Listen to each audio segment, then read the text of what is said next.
In March 2019, when prison guards discovered the lifeless body of Luis Romero in his cell at the Corcoran Correctional Facility, they were confronted with a scene that shocked even the most seasoned members of the penitentiary system. The crime was so brutal and inhumane that its details were not immediately disclosed to the public. It later emerged that Romero's cellmate, Jamie Osuna, had not only taken his life but had also committed acts of barbaric cruelty that drew parallels with ancient ritualistic executions.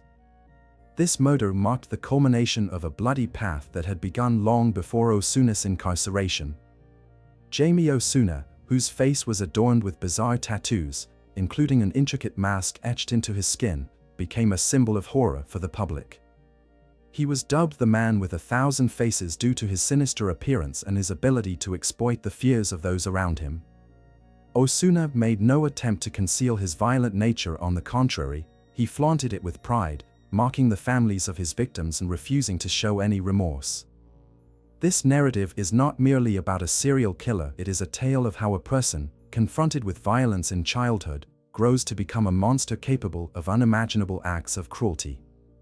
It is a story of how the justice system failed to recognize and prevent the tragedies spawned by his behavior. Ultimately, it is a reflection on the very nature of evil, which continues to evoke fear, intrigue, and countless questions.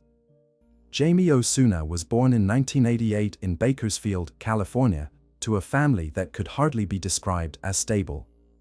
His mother, Michelle, was a young woman struggling to cope with poverty and personal issues.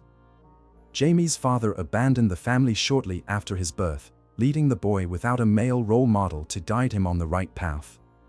When Jamie turned 5, Michelle remarried.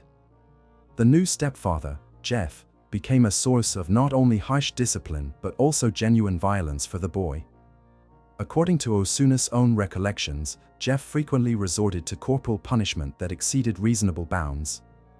The boy was punished for the slightest infractions, and sometimes even without cause. He was tied to a tree in the yard, beaten with a belt, and humiliated.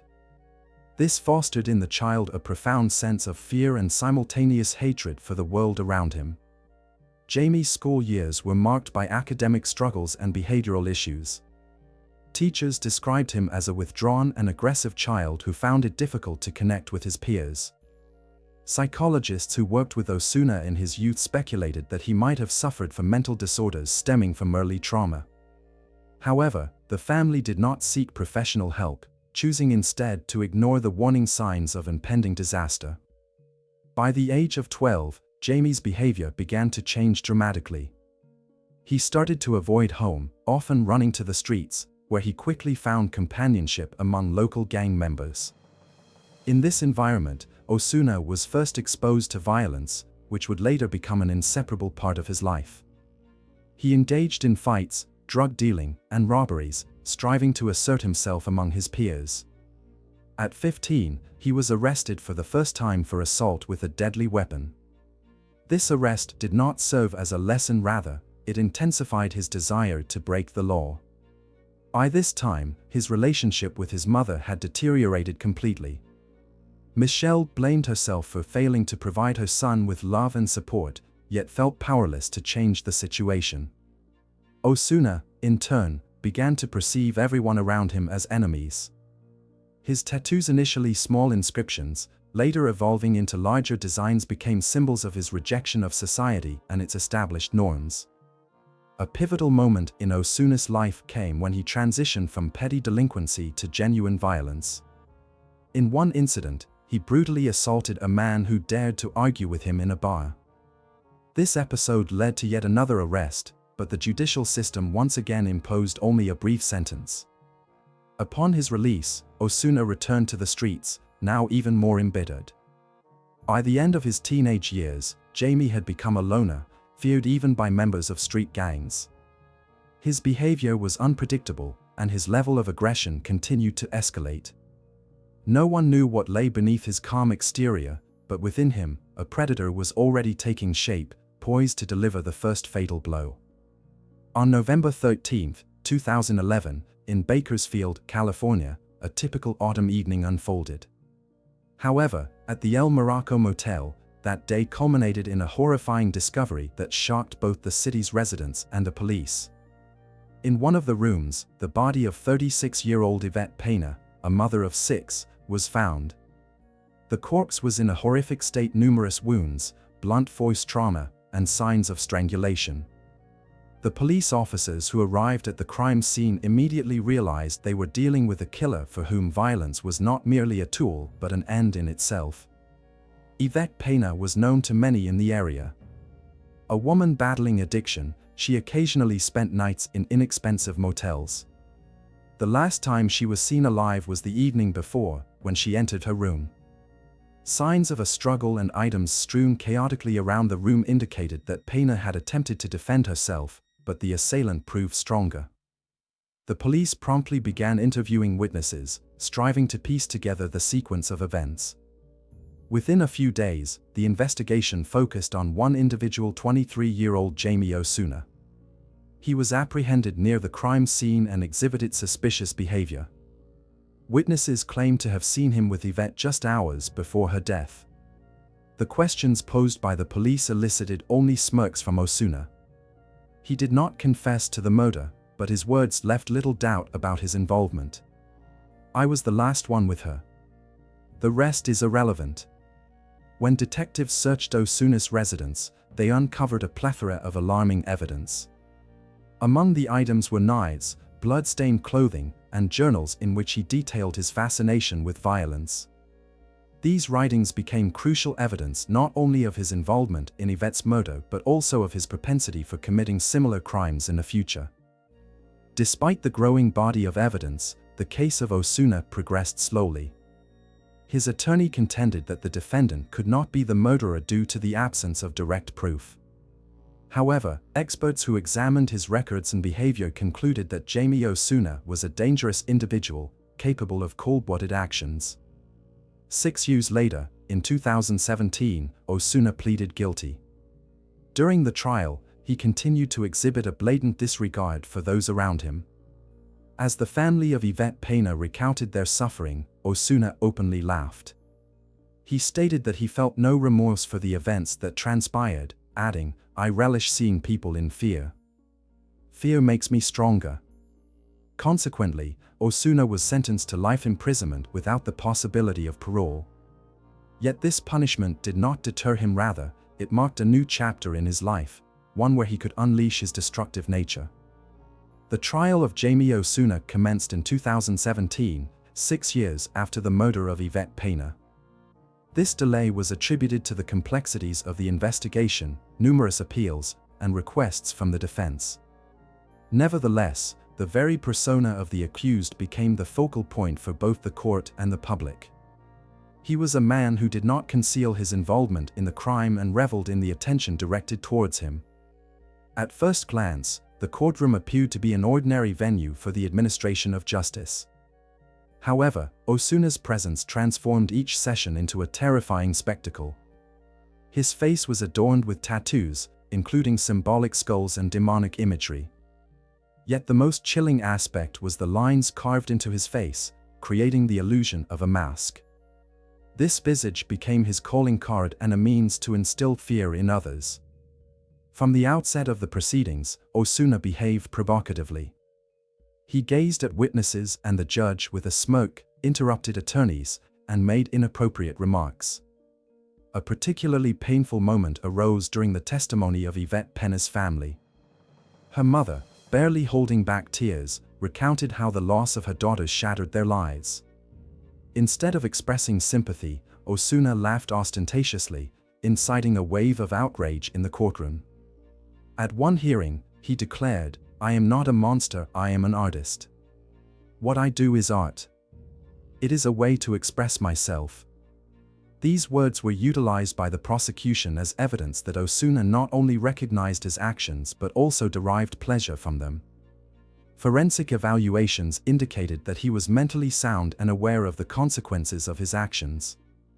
This precluded the possibility of a defense based on insanity, marking a significant turning point in the trial. The prosecution presented compelling evidence of his guilt, including surveillance footage showing Osuna with Yvette Pena, as well as forensic results confirming the presence of her blood on his clothing. However, the most potent argument came from his own words. In diaries seized during a search, he detailed how he relished inflicting pain and likened himself to mythical beings that feed on fear. The trial culminated in a verdict of life imprisonment without the possibility of parole. During the reading of the sentence, the judge addressed Osuna, stating, "You are the embodiment of evil. Your life in prison will serve as a reminder that justice exists." Despite the harsh sentence, Osuna appeared satisfied.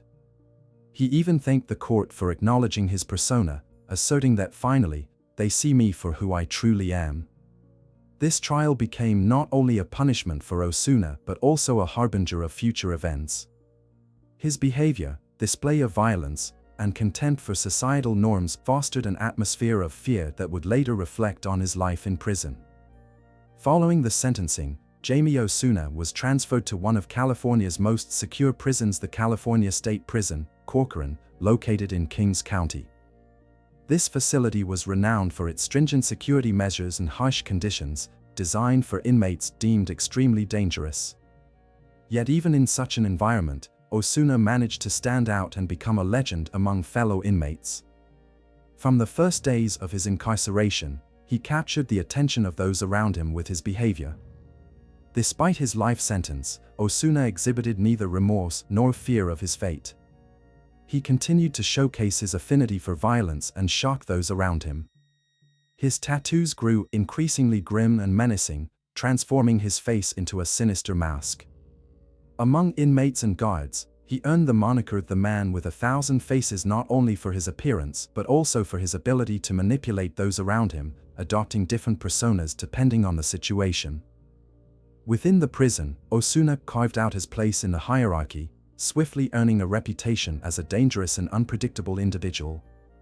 He evoked a mixture of fear and respect among other inmates, often openly mocking their weaknesses.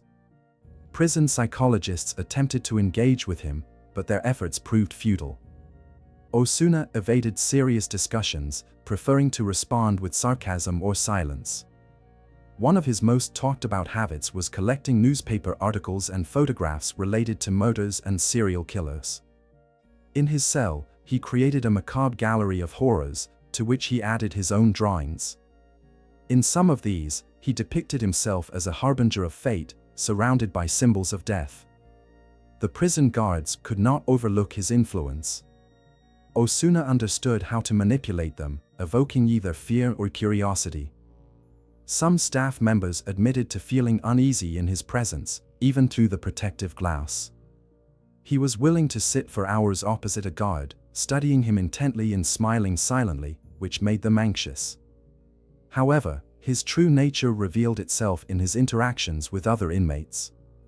In 2017, shortly after arriving at Corcoran, he became notorious for his involvement in a conflict with a group of prisoners who attempted to subjugate him.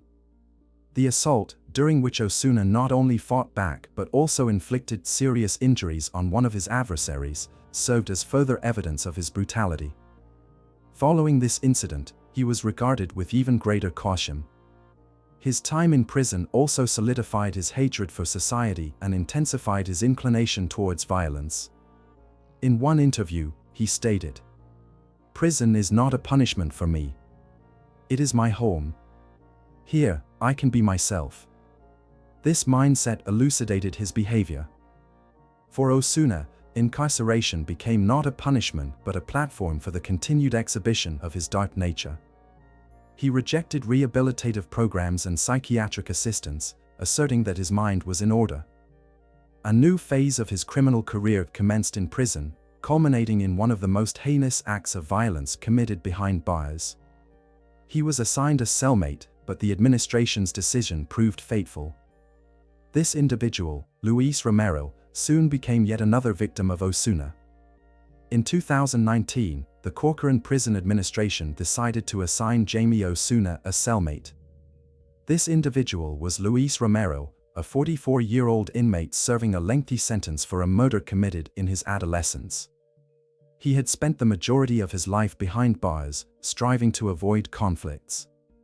However, sharing a cell with Osuna turned out to be a catastrophic mistake for Romero. This grave error stemmed from a blatant oversight. The prison administration failed to consider Osuna's reputation as a dangerous and aggressive inmate. Correctional staff later admitted that they saw no grounds for isolating Jamie, despite his repeated displays of aggression. The decision to pair him with another inmate was made based on overcrowding and the need to optimize space. On March 9, 2019, guards discovered a horrifying scene. Luis Romero's body lay on the bed in the cell, but what Osuna had done to him horrified even the most seasoned prison staff. Romero had been decapitated, and his face was brutally disfigured. One of his eyes had been removed, along with a portion of his lung. The victim's hands were bound with makeshift ropes, and his head was adorned with a grotesque improvisation resembling a crown. Knives crafted by Osuna from razors and metal objects he had secretly collected over the months leading up to the crime played a pivotal role in this atrocity. These homemade instruments of murder enabled him to commit an act of unimaginable brutality without attracting the guards' attention. The guards patrolling the block noticed nothing unusual on the night of the murder. The cell housing Osuna and Romero remained locked until morning. When staff finally entered, they initially failed to grasp the extent of the tragedy. Only later, when investigators and experts were summoned, did the horrifying details emerge. In response to the investigation's inquiries, Jamie Osuna maintained his habitual smirk. He confessed to the murder, but his words left no doubt that he felt no remorse. "It was an act of art. I made it special. You understand that people will remember this." The investigation confirmed that Osuna acted with incredible precision and calculation. Psychologists analyzing his behavior noted that he found in violence not merely satisfaction but a form of self-expression. His speech was replete with bizarre metaphors, and his descriptions of the murder sounded as though he took pride in his actions. This case sparked immense public outcry. The media characterized Osuna as one of the most brutal criminals in California's history. The prison administration faced severe criticism for allowing a murder to occur in a maximum security setting. Luis Romero's family filed a lawsuit against the prison, accusing its leadership of negligence. In their statement, the family asserted, "They knew who they were dealing with. Osuna should have been isolated, but instead, they allowed him to kill our brother." This incident prompted an internal investigation that uncovered numerous violations in the system of security and inmate control. The prison administration publicly acknowledged its error, but this did not restore Luis Romero's life. Meanwhile, for Osuna, this murder marked yet another step in his grim career. He solidified his image as a person capable of unimaginable cruelty and continued to leverage his notoriety to intimidate those around him. His confession to the murder did not result in additional sentences, as he was already serving a life term. However, his actions initiated a new legal process concerning the potential imposition of the death penalty. Following the shocking murder of Luis Romero in 2019, public and judicial attention once again turned to Jamie Osuna. The question of his mental health became central in subsequent proceedings.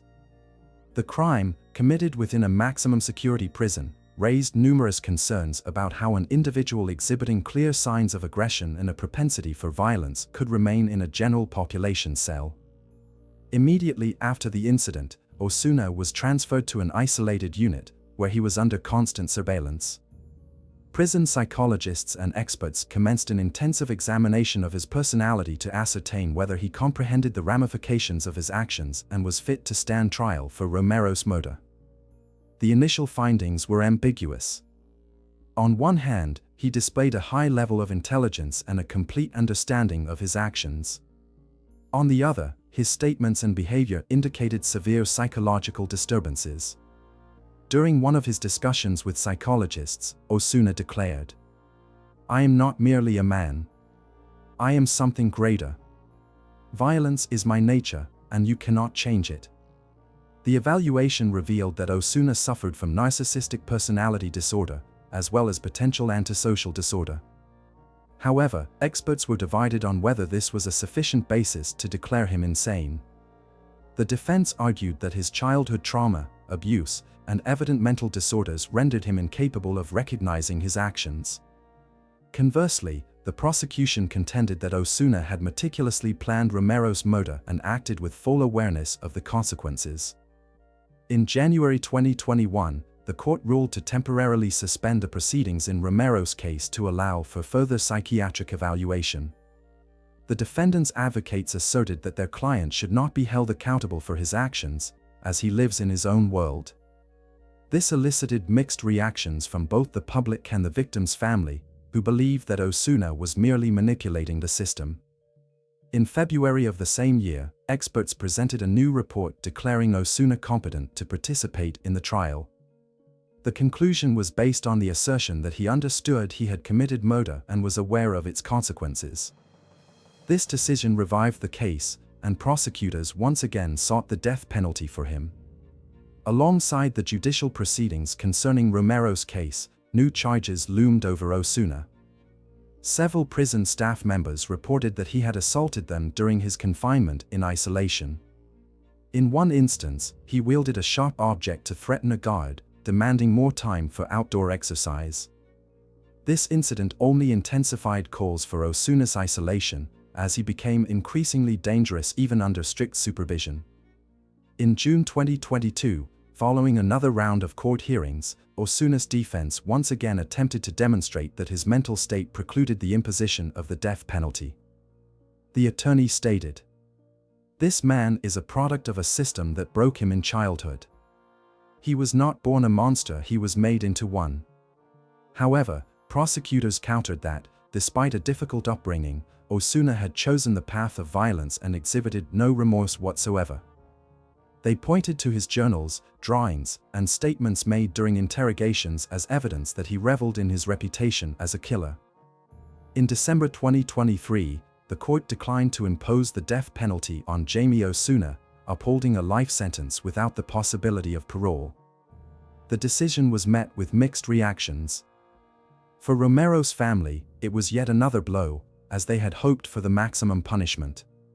However, human rights advocates noted that Osuna would remain in strict isolation, preventing any potential harm to others.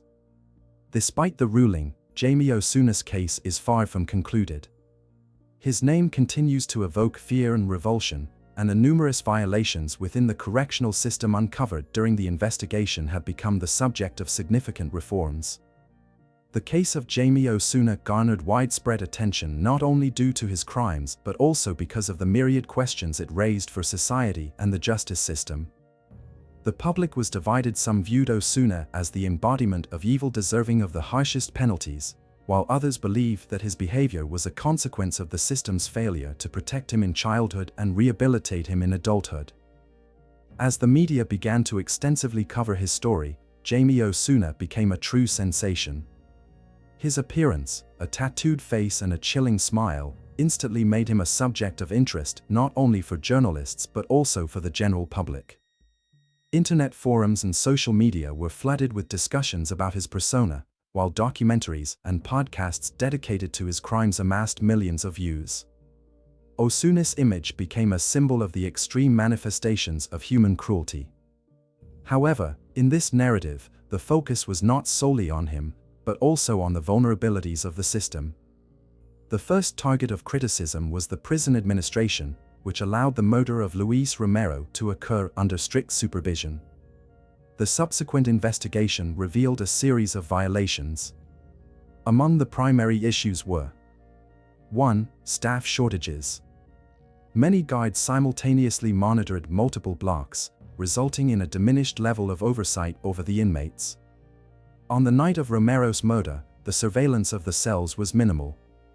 2. Misassessment of threats. Despite numerous warnings regarding Osuna's aggressive behavior, he was left in general population cells and not transferred to permanent isolation. 3. Overcrowding in prisons. Corcoran, like many other prisons in California, faced a severe shortage of space, forcing the administration to house incompatible inmates together. These issues prompted a lawsuit filed by Luis Romero's family against the California Department of Corrections. The family sought financial compensation and reforms to prevent the recurrence of such tragedies. During the hearings for this case, the Romero family's attorney emphasized, "If the prison system cannot protect individuals even behind bars, how can it guarantee safety beyond them?" This question became a catalyst for extensive discussions within society. Numerous experts began to investigate why acts of violence occur so frequently in American prisons. One conclusion drawn was that many institutions are underfunded, and rehabilitation programs for inmates are either non-existent or ineffective. Amidst the public, another wave of criticism emerged directed at the justice system as a whole. Many questioned how a person like Osuna could not only survive within the system but continue to pose a threat to others. Some argued that the death penalty could have prevented his further crimes, while others pointed to the necessity of enhanced psychiatric care for dangerous inmates. Human rights organizations, in turn, utilized Osuna's case as an argument against the excessive brutality of the American prison system. They contended that solitary confinement and harsh conditions not only failed to rehabilitate individuals but also fostered the development of their darkest traits. One representative of the organization stated, "Monsters are not born, they are made. We allow the system to transform traumatized individuals into killing machines." Osuna's story also sparked immense interest among criminal psychology researchers. Professors and practicing psychologists began to delve deeply into his behavior, attempting to understand what precisely shaped him.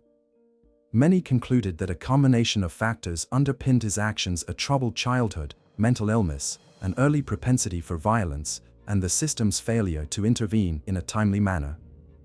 Meanwhile, Jamie Osuna continued to be a figure evoking fear and revulsion. He received numerous interview requests from journalists but chose only those whom he claimed understood his artistry. These rare interviews confirmed that Osuna had no intention of altering his views or behavior. In one such conversation, he stated, "I do not regret what I have done. I see it as part of my life. My life is chaos, and I embrace it." By 2024, the discussion surrounding Osuna's case led to several significant reforms.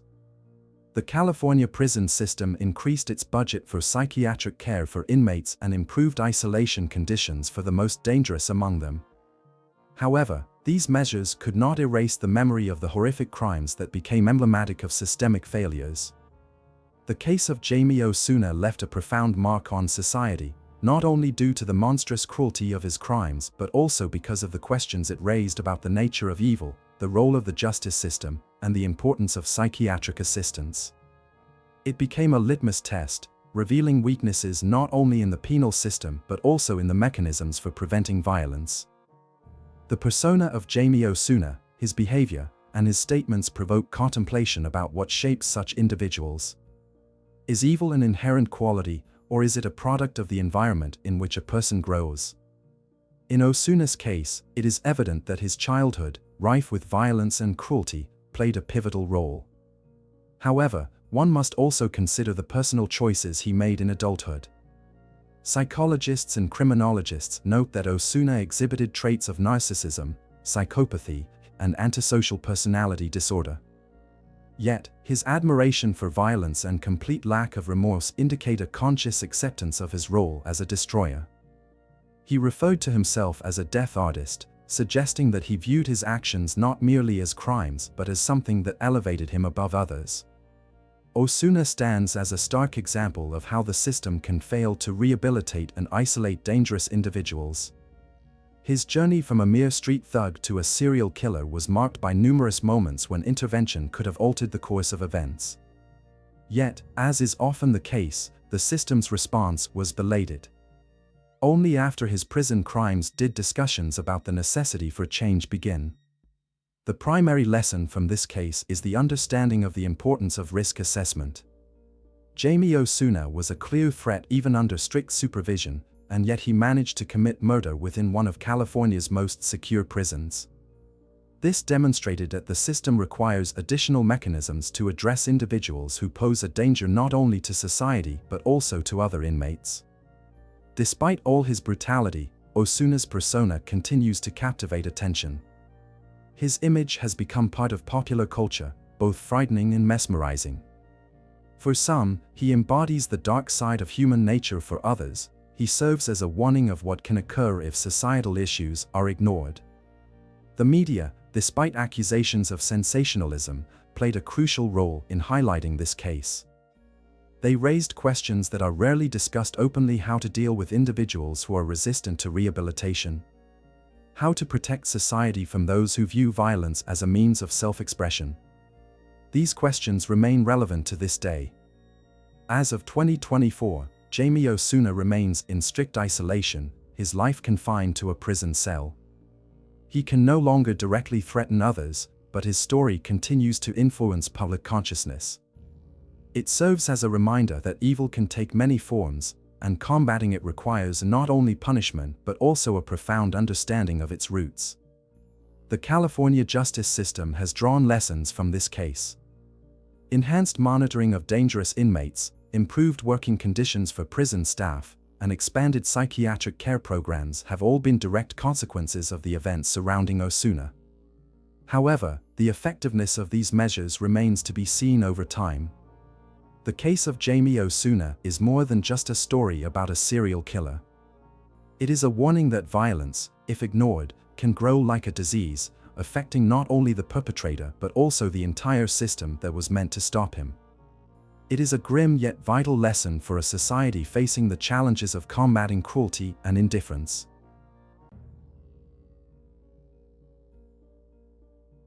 Italy, spring. The air is still cool, yet the sun begins to warm the ancient streets. In such places, where time seems to stand still, life flows leisurely. People know each other by name, greet one another on the street, discuss trivialities, and believe that their world is securely shielded from the storms of the bustling city. However, it is here, in this idyllic silence, that an event transpired which shook not only a small provincial town but the entire nation.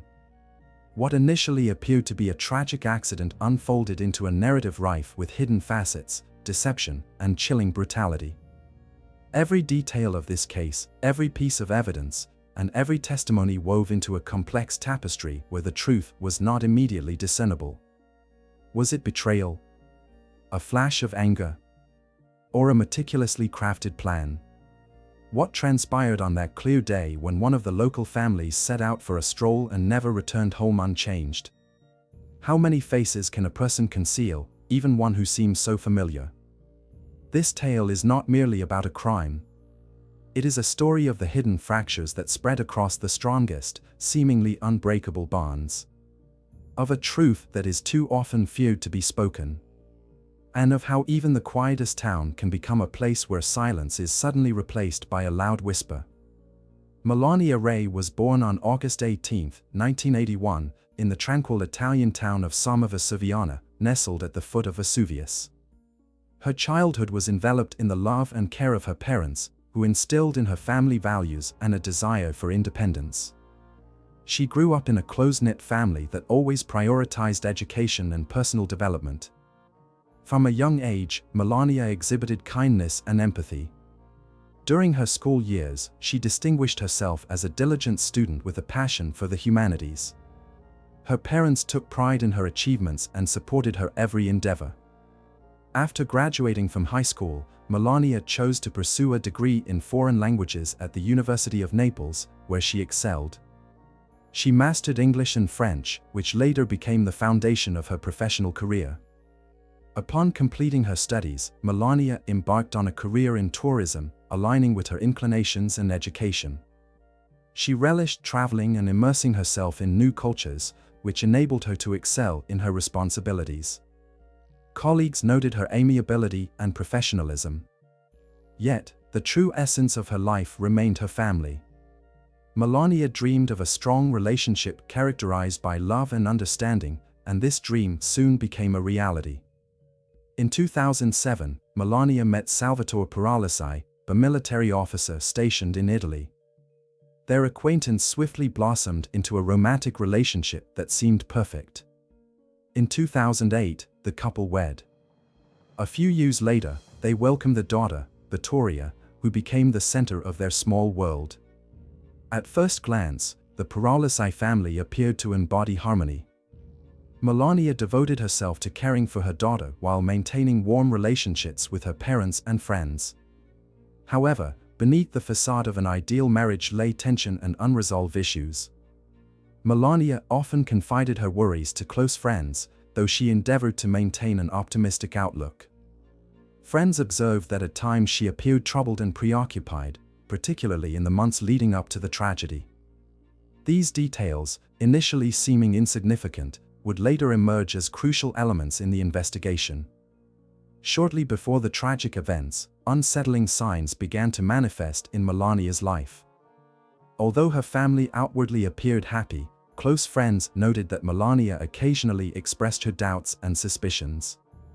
Salvatore was often preoccupied with his duties, and his frequent deployments and demanding schedule left Melania feeling isolated. Over time, her anxiety intensified. Some friends recalled that Melania hinted at possible infidelities on her husband's part. She frequently lamented the lack of attention from Salvatore and questioned his commitment to their family. Simultaneously, she tried to withhold too many details, as if fearing to air family troubles beyond the confines of their home. Nevertheless, despite these challenges, Melania continued to be a caring mother and devoted wife. She hoped that, in time, all issues would be resolved. Her primary goal remained the preservation of her family for the sake of her daughter. April 18, 2011, began as an ordinary day. Melania, Salvatore, and their daughter spent the morning together. The family decided to take a stroll in a park near their home. The events of that day, which initially seemed unremarkable, would later become the subject of intense scrutiny by investigators. After lunch, Melania and Salvatore discussed potential family outings. According to Salvatore, they chose a small park in the Pien di Rollo area, not far from Ascoli Piceno. This location was known for its tranquil atmosphere, making it ideal for a walk with a child. However, as it would later be revealed, not all aspects of this story were truthful. Around 3:00 p.m., Salvatore recounted that Melania mentioned needing to step away briefly to use the restroom.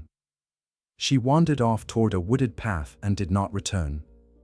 After some time, concerned by his wife's absence, Salvatore began calling for her and searching the park, but to no avail. At that moment, he decided to seek assistance. Salvatore Peralesi contacted the police around 4:00 p.m. to report his wife's disappearance. He claimed that Melania had vanished in mere minutes, which seemed peculiar in such a sparsely populated area. The police initiated preliminary searches, but no information indicating Melania's whereabouts was uncovered. The following day, volunteers and rescue services joined the search efforts. Extensive forested areas surrounding the park were scoured by groups, yet no trace of Melania could be found. This disappearance raised numerous questions. How could a grown woman vanish in such a vast territory, leaving her husband and child for merely a few minutes? The public and media began to actively cover this enigmatic story, exerting pressure on the police. Meanwhile, Melania's family, her parents and friends joined the search. They expressed doubts regarding the official account of events provided by Salvatore. His narrative appeared overly simplistic, as if he were attempting to evade certain details.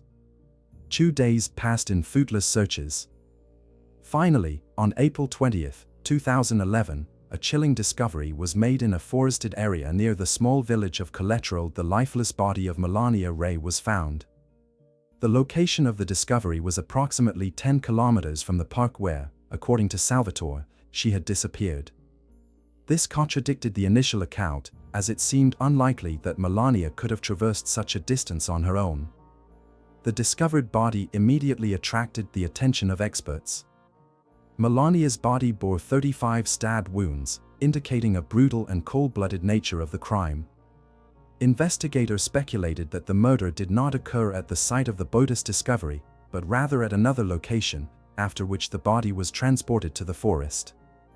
In addition to the wounds, experts noted strange traces on Melania's clothing and remnants of household chemicals, leading to suspicions of an attempt to destroy evidence. This fact bolstered the theory of a premeditated crime. The news of the murder shocked Italy. The press portrayed the case as a glaring example of domestic violence or an attack by an unknown assailant. The public expressed condolences to the family, particularly to little Vittoria, who was left without a mother. However, amidst the grief, questions regarding Salvatore's possible involvement grew louder. His behavior in the initial days following his wife's disappearance struck many as unnatural. He displayed no overt emotions, avoided communication with the press, and provided contradictory statements. These early inconsistencies became a catalyst for investigators, who began to scrutinize Melania's husband closely. In addition to the primary theory of an attack by a stranger in the woods, the police also considered the possibility of a crime stemming from familial conflicts. After the discovery of Melania Ree's body, the police began to focus on reconstructing the events leading to her death. A key aspect of the investigation was to either refute or confirm Salvatore Parolasi's account. His claim that Melania had vanished in the Pianeroli Park found no corroboration. Surveillance cameras on the route to the park did not capture their vehicle, and several witnesses present in the park that day reported seeing neither Melania nor Salvatore with the child. Investigators meticulously examined the site of the boat's discovery. Forensic experts concluded that the murder had occurred outside of that forest. The presence of blood traces on Melania's belongings and their absence around the body supported this hypothesis.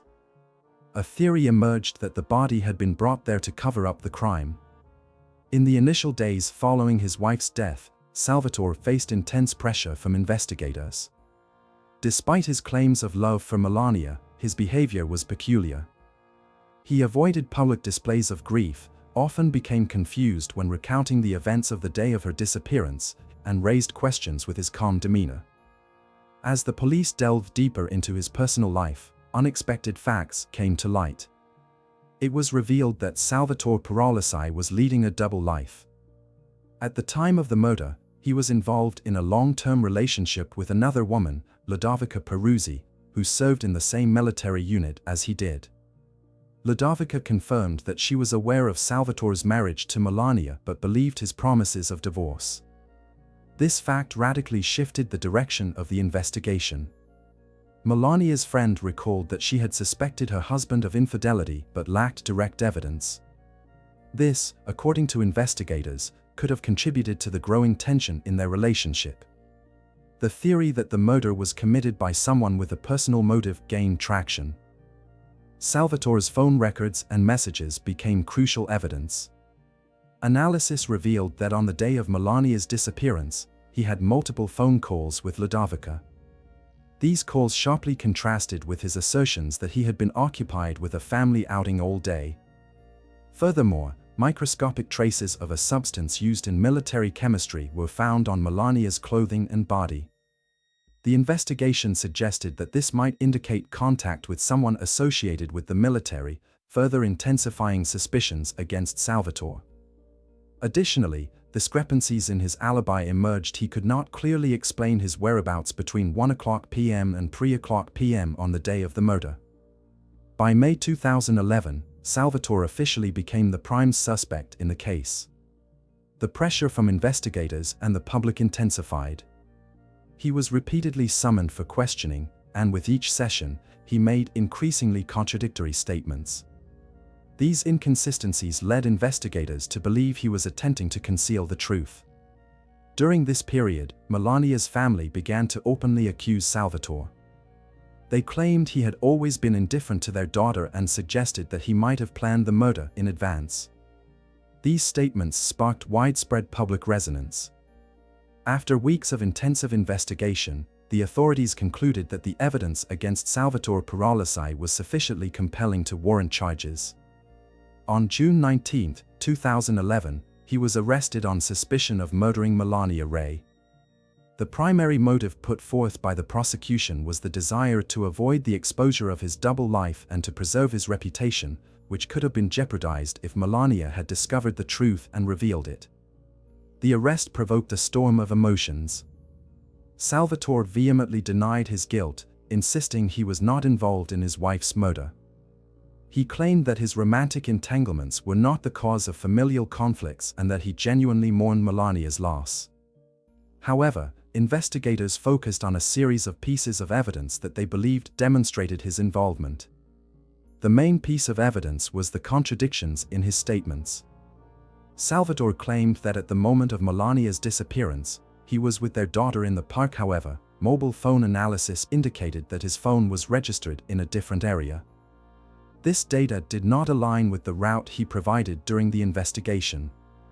Additionally, it was revealed that the clothing Salvatore wore on the day of the murder contained traces of a substance similar to that found on Melania's body. These elements could suggest his contact with the body after his wife's death. Forensic experts also confirmed that the stab wounds inflicted on Melania indicated a burst of rage, aligning with the theory of a domestic dispute.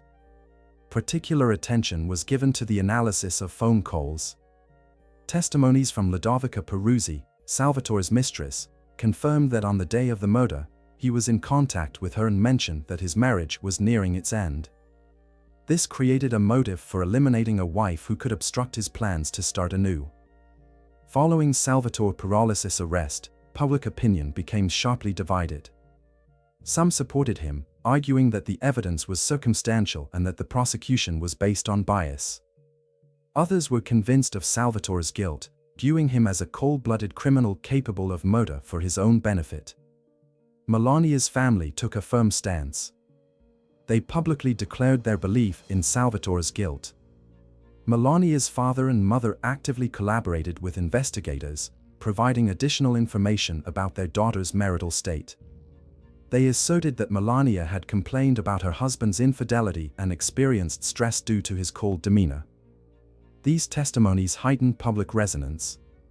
By the end of summer 2011, the case had made significant progress.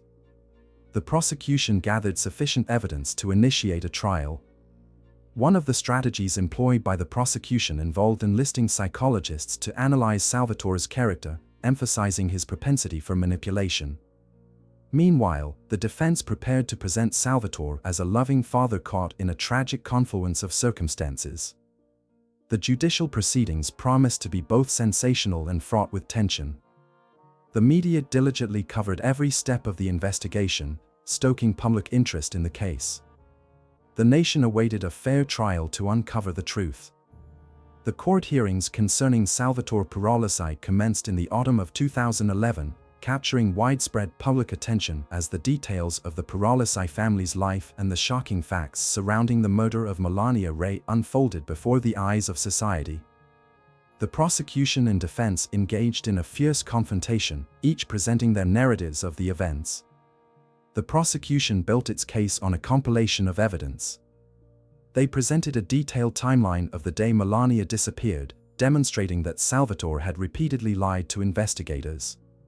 Particular emphasis was placed on the analysis of phone records and the location of his phone, which contradicted his account of a family outing in the park.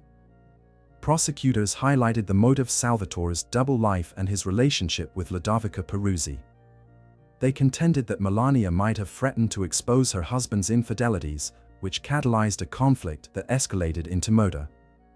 The presence of chemical traces on Melania's clothing and body also suggested a possible attempt to conceal the crime.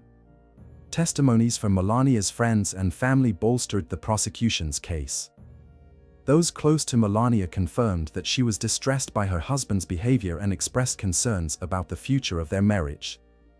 These testimonies reinforced the narrative of a prolonged conflict within the relationship. Salvatore Perolesi and his attorneys maintained that he bore no responsibility for his wife's murder. The primary defense strategy hinged on the absence of direct evidence linking Salvatore to the crime scene. The defense challenged the reliability of the mobile data analysis, emphasizing that such technology is not always accurate. The defense also pointed out that the DNA and other biological traces found at the crime scene were not connected to Salvatore. They argued that the true murderer had yet to be identified and that the accusations against their client were based on conjecture. Furthermore, the attorneys sought to portray Salvatore as a devoted father and a man incapable of committing such a brutal crime. They showcased photographs of a happy family and presented testimonies from colleagues who described him as balanced and dedicated to his military profession. Throughout the trial, dozens of witnesses, experts, and acquaintances of the family took the stand. One of the most dramatic moments came when Ludovica Peruzzi testified.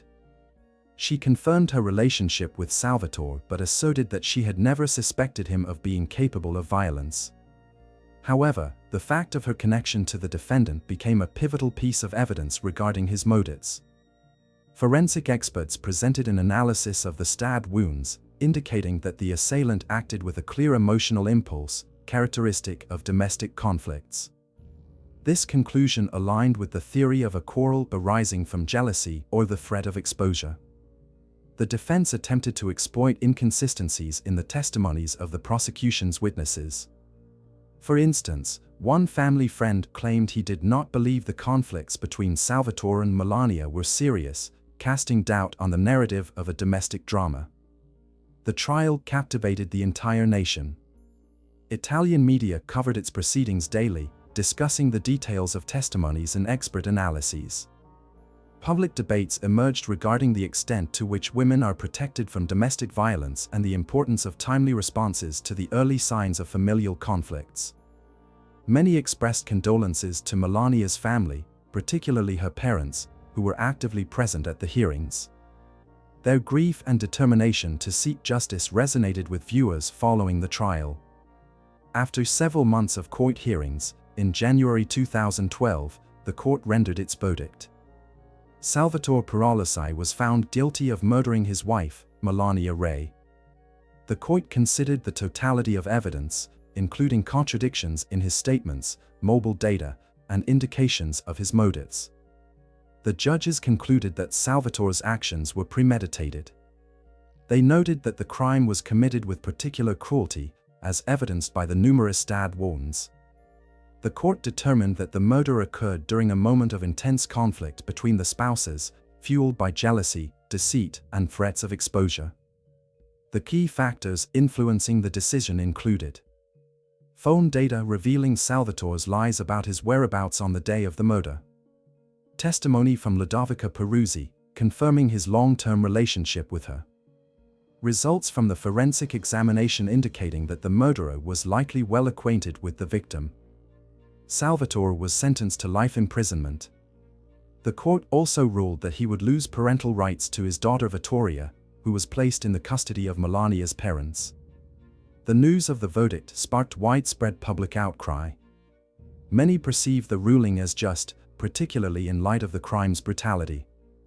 However, some continue to question Salvatore's guilt, asserting that the investigation may have been biased. Melania's parents expressed satisfaction with the verdict, stating that their primary focus would now be on raising Vittoria and preserving the memory of their daughter. Their statements, filled with sorrow and loss, touched many. Salvatore himself continued to assert his innocence during the trial. His attorneys announced their intention to appeal, claiming that the verdict was based on circumstantial evidence rather than direct proof. In 2013, Salvatore's lawyers succeeded in having the case reviewed. During the appeal, the defense sought to focus on the shortcomings of the initial investigation. They argued that the analysis of mobile data could have been erroneous and that the motive for the crime was fabricated. Nevertheless, in 2015, the Italian Supreme Court upheld the verdict of guilt against Salvatore but reduced his sentence from life imprisonment to 30 years. The judges noted that there was indeed a lack of direct evidence of premeditation, yet the brutality of the crime left no doubt regarding his culpability. The murder of Melania Ray continued to capture public attention even after the final verdict was rendered. It sparked widespread resonance within Italian society and raised numerous critical issues related to family dynamics, justice, and the protection of victims of domestic violence. Following Salvatore Peruzzi's arrest and conviction, the primary responsibility for the orphan girl Vittoria fell upon her grandparents Melania's parents. They did everything possible to shield the child from the relentless media scrutiny and to provide her with a stable childhood. Despite their efforts, Vittoria grew up aware of the tragedy that had shattered her family. Melania's parents repeatedly stated that their foremost goal was to raise their granddaughter with love and respect for her mother's memory. They emphasized their commitment to protecting her from any influence from Salvatore's family. The case of Melania Rave prompted many to reflect on the hidden issues within families that outwardly appear to be thriving. Public discourse surrounding the case raised questions about the necessity for stricter measures to prevent domestic violence. Organizations dedicated to women's rights utilized the case to draw attention to the problem of concealed domestic abuse. They underscored the importance of early detection of danger signals, such as infidelity, emotional pressure, or control by a partner. Italian authorities began developing programs to enhance law enforcement's response to cases involving disappearances and violence. Special attention was given to implementing new technologies for tracking the movements of suspects and victims. Melania's parents and friends established a foundation in her honor, dedicated to supporting victims of domestic violence. They organized events aimed at preventing similar tragedies and actively collaborated with human rights organizations. The name Melania Ray became a symbol of the fight for justice and a reminder that even the most tragic cases can lead to positive societal changes. The murder of Melania Ray highlighted the critical importance of recognizing the early signs of relational problems. Her story serves as a cautionary tale about how the silence surrounding conflicts can lead to irreversible consequences. For Italian society, this case became not only a tragedy but also a lesson that helped initiate a dialogue about family values, responsibility, and the protection of victims of violence.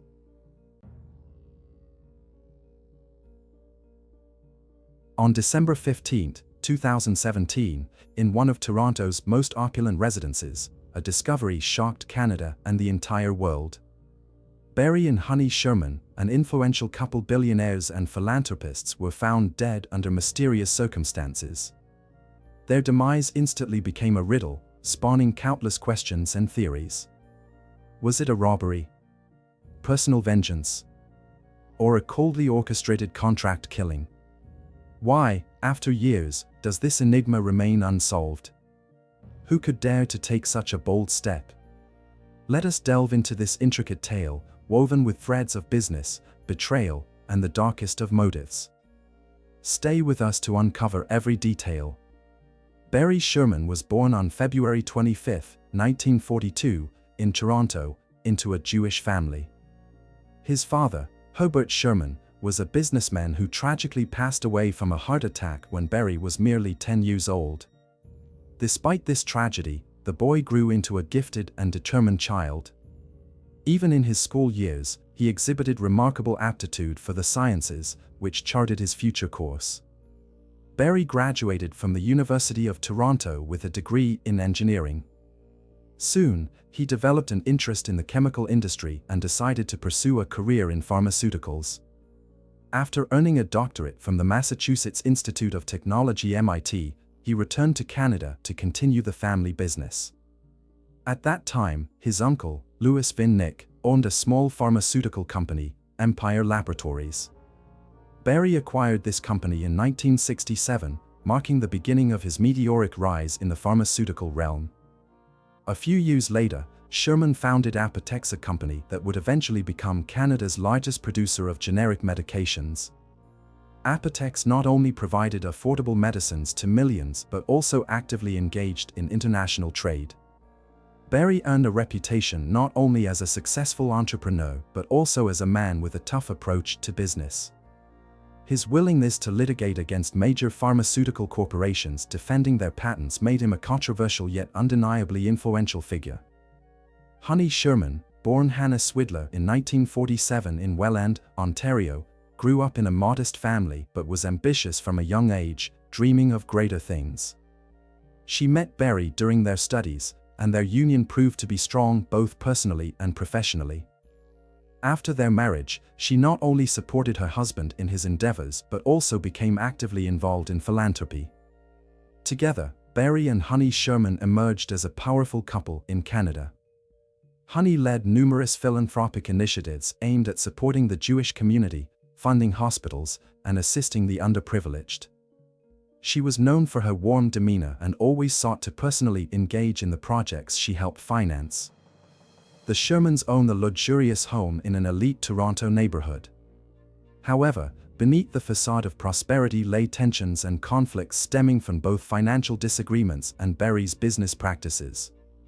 He had repeatedly become the target of lawsuits from family members and business partners. These conflicts bred disputes in which parties contested their claims to a share of his vast fortune. Despite this, the Shermans continued to live what appeared to be an idyllic life, blending wealth, influence, and generosity. Their public personas were nearly impeccable, rendering the subsequent events shocking and inexplicable. The morning of December 15, 2017, began for the Toronto police with a distressing call. A contractor engaged in renovations at the Sherman residence discovered their bodies in the basement of the mansion located at 50 Old Colony Road, in one of the city's most prestigious areas. The report of two lifeless bodies, bound and seated beside the pool, led law enforcement to the scene. The Sherman home, surrounded by a high fence and surveillance cameras, had always been regarded as a fortress. Thus, the call not only shocked the officers but also raised numerous questions. At the time of their discovery, the couple's bodies were in an unnatural position. Both were kneeling, facing away from the pool, with their necks bound by leather straps attached to the railings. The investigators' first words suggested strange circumstances. The peculiarity of the situation lay in the fact that the Sherman residence had not been broken into. No signs of forced entry, shattered windows, or broken doors were found. The alarm system had been disabled. This immediately prompted the hypothesis that the perpetrator or perpetrators might have been familiar with the family. The question of who could enter the mansion unimpeded became central to the investigation.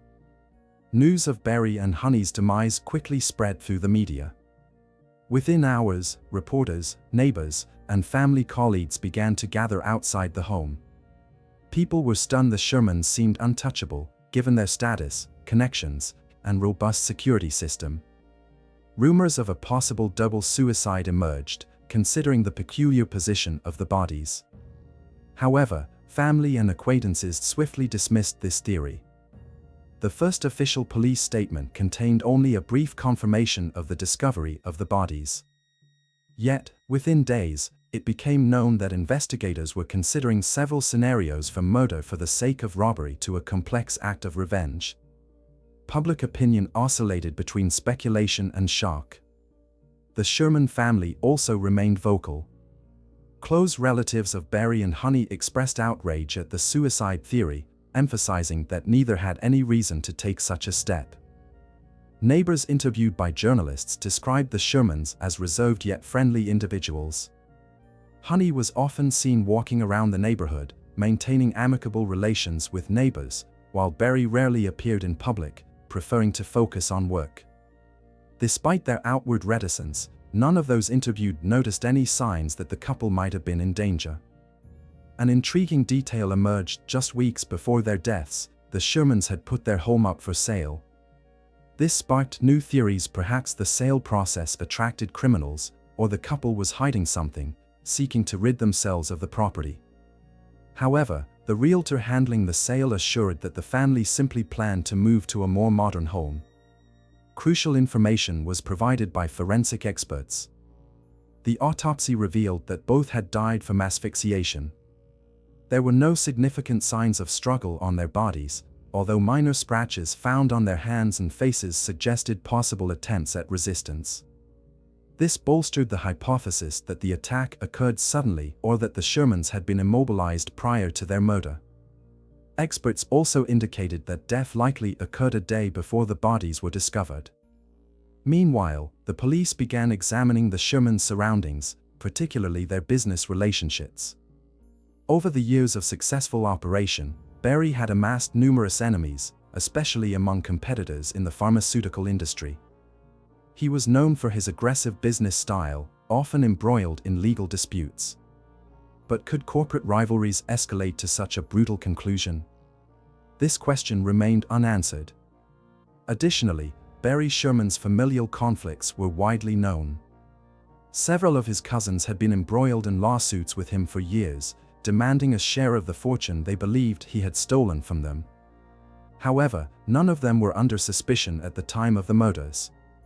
The enigma for the police grew increasingly complex. Was this a premeditated murder? Or a chance occurrence stemming from some internal conflicts? These questions remained to be answered. Following the discovery of the bodies of Barry and Honey Sherman, the Toronto police launched an extensive investigation. However, from the outset, the actions of law enforcement faced criticism.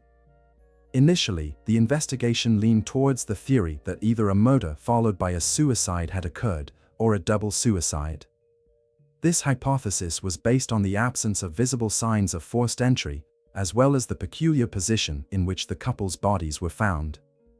However, the Sherman family's relatives vehemently rejected such a possibility. Friends and family asserted that neither Barry nor Honey had any reason to end their lives in such a manner. Barry was engrossed in his business ventures and actively working on new deals. Honey, on the other hand, was preparing for family celebrations and discussing plans for the upcoming months. Moreover, both spouses remained vibrant and fully engaged in public life, which was entirely inconsistent with the notion of suicide. Under public pressure, the police were compelled to reassess their stance. Just a month into the investigation, an official statement was revised. The incident was now regarded as a targeted murder. However, the lack of significant progress in the case sparked a growing wave of criticism directed at the police. The first challenge for investigators was the crime scene. On the day the bodies were discovered, numerous individuals had entered the home, including relatives, police officers, and journalists. This led to the contamination of evidence and complicated the collection of proof. Additionally, the Sherman residence was vast, thousands of square feet of living space with dozens of rooms, making the search for potential traces of the perpetrator all the more difficult. Another complication lay in the extensive network of contacts that Barry and Honey maintained. Their circle included both influential allies and potential adversaries. Barry operated a large business involved in the production of generic medications significantly cheaper than their branded counterparts. This frequently led him into conflicts with major pharmaceutical companies, which accused Sherman of patent infringement. Some speculated that the murder could have been motivated by revenge for such disputes. Honey, in turn, was a more public figure, actively participating in charitable projects. Her kindness and generosity made her well liked. However, even within charitable circles, conflicts could arise. Possible financial disagreements or dissatisfaction from partners could not be ruled out. The initial theory: robbery. One of the early hypotheses suggested that the crime might have been a random robbery. However, this theory was swiftly dismissed. Firstly, no signs of theft were found in the house. All valuables, including jewelry and cash, remained untouched. Secondly, the high security measures of the mansion made undetected entry nearly impossible. The question of motive. A pivotal aspect of the investigation became the search for motive. Who could wish for the deaths of Barry and Honey Sherman? The investigation considered several possible scenarios. Business disputes. Barry was known for his tough stance in business. He was unafraid of confrontation and had numerous enemies among competitors. The question remained whether any of them could resort to such radical measures. Family conflicts. In the past, Barry had litigated against his relatives, who sought a share in his company, Apotex. Although the cases had been resolved, tension lingered. However, there was no evidence linking these conflicts to the murder. Personal vendetta. There was a possibility that the murder could have been the result of personal revenge or old grievances. Yet, no clear suspects had emerged at this stage. By mid-2018, the case began to stagnate. Despite reviewing a vast amount of material, interviewing dozens of individuals, and analyzing surveillance footage, the investigation made little headway. Police claimed that active work was ongoing, yet they presented no concrete results.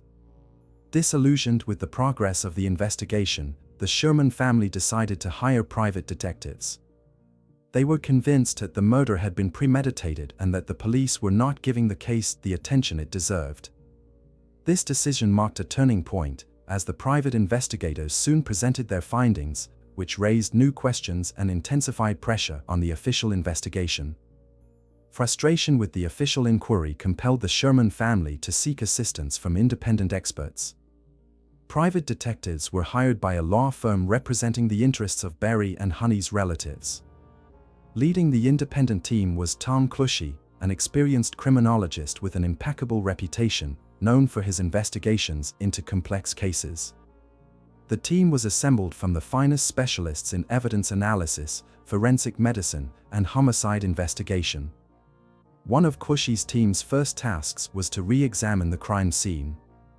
Although much of the evidence had already been collected by the police, the independent experts uncovered new details that may have eluded law enforcement. Key findings included signs of struggle. Private investigators discovered microscopic traces on Barry's skin that could indicate physical resistance. This information was not included in the official police reports. Evidence suggesting a planned crime. Experts noted that the position of the bodies and the method of strangulation indicated a meticulously orchestrated procedure. This contradicted the theory of an impulsive attack. DNA traces. Some items near the crime scene contained traces that, according to Clushy's team, could belong to an outsider. The official investigation had previously overlooked this aspect. Based on the gathered data, the independent detectives proposed a new theory: the murder of Barry and Honey Sherman was meticulously planned, and the perpetrators possessed both physical access to the mansion and detailed knowledge of the couple's daily routine. Experts concluded that the crime bore the hallmarks of professionalism. The killers knew how to enter the house, evade surveillance cameras, and swiftly exit the crime scene. The fact that the alarm system had been disabled heightened suspicions either the Shermans trusted the murderer, or access to the system had been obtained in advance. One of the hypotheses posited that the murderer or murderers could have been an individual from the family's close circle. Friends, business associates, or even employees of Apotexal. These categories became the subject of intense scrutiny by private investigators. The release of independent findings sparked a media frenzy. The Sherman family asserted that the official investigation was not only dragging on but also overlooking crucial details. Press conferences held by the attorneys representing the Shermans resonated as overt criticism of law enforcement's efforts. Police representatives, in turn, declined to comment on the new discoveries, merely stating that all theories are being considered. Particular attention was drawn to the information that independent experts concluded physical force had been applied to Barry, contradicting the police's initial narrative. The question of whether additional signs of struggle were deliberately ignored raised doubts about the professionalism of the authorities. Furthermore, private investigators began examining Barry Sherman's financial dealings. His pharmaceutical business was inextricably linked to legal disputes and significant international transactions. One potential thread of the investigation involved analyzing Apotex contracts from recent years. Possible discontent among partners or competitors could have motivated a contract killing. Special focus was placed on the lawsuits filed against Barry by his relatives. Conflicts over the inheritance of Empire Laboratories began in the 2000s when Barry acquired the company from his uncle. Several of Barry's cousins claimed he had exploited their trust, depriving them of their share in the company. Although the courts repeatedly ruled in Barry's favor, investigators did not dismiss the possibility that these conflicts remained a painful topic for the family. The Clush team also concentrated on analyzing surveillance footage from the vicinity of the mansion. While the police reported a lack of recordings capable of identifying suspects, independent experts managed to recover some deleted data.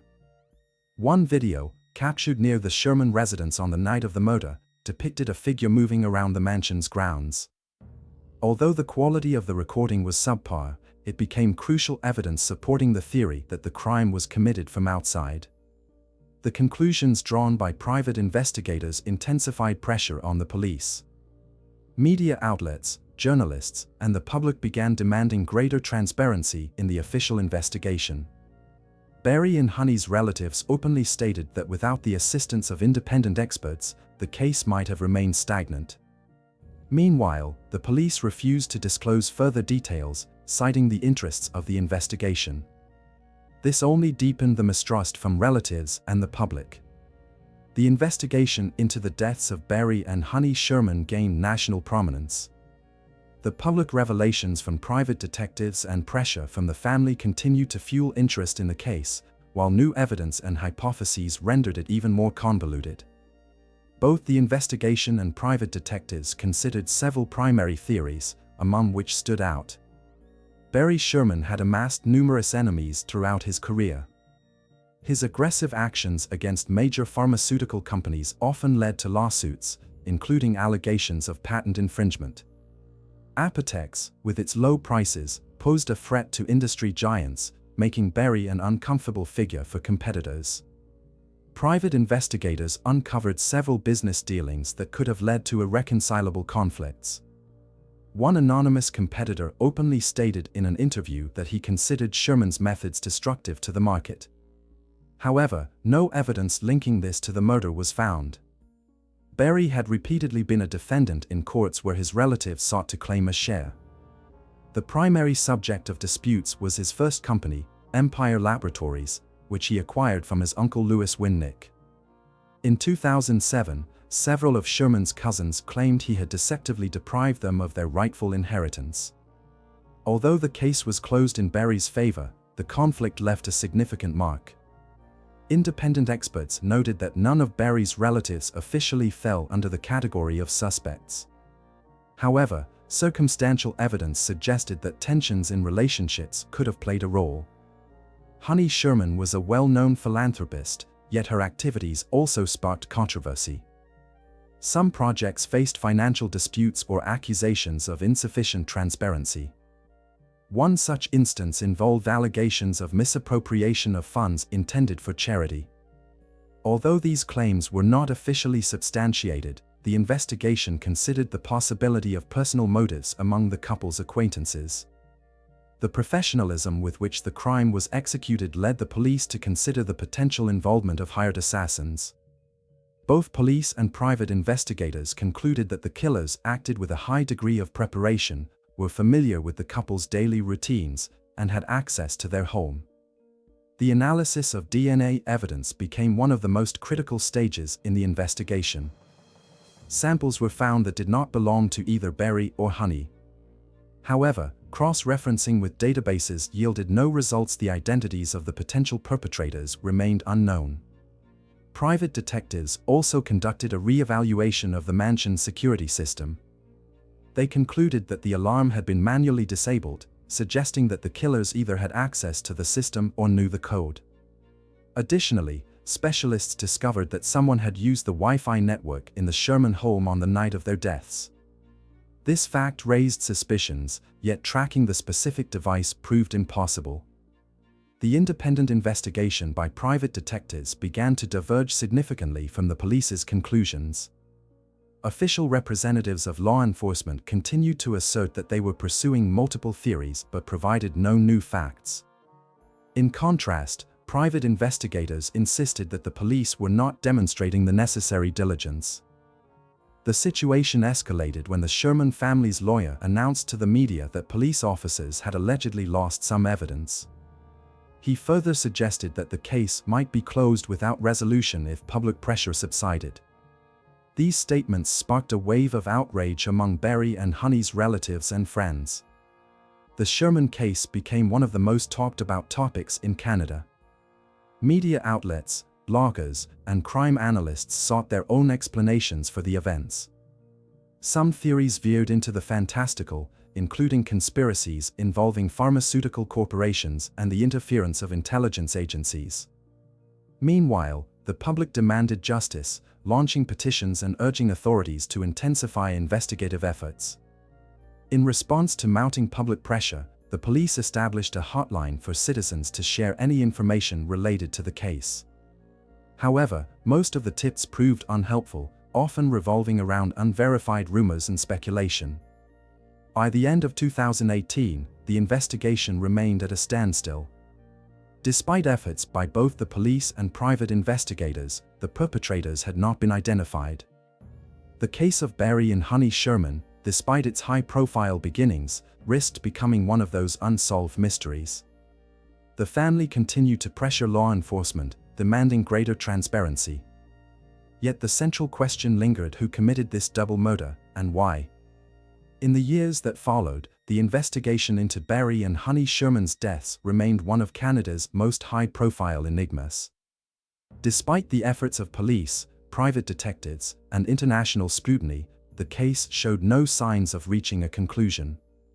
Its impact on society, the justice system, and the business world, however, was undeniable. As of 2023, the case remained open.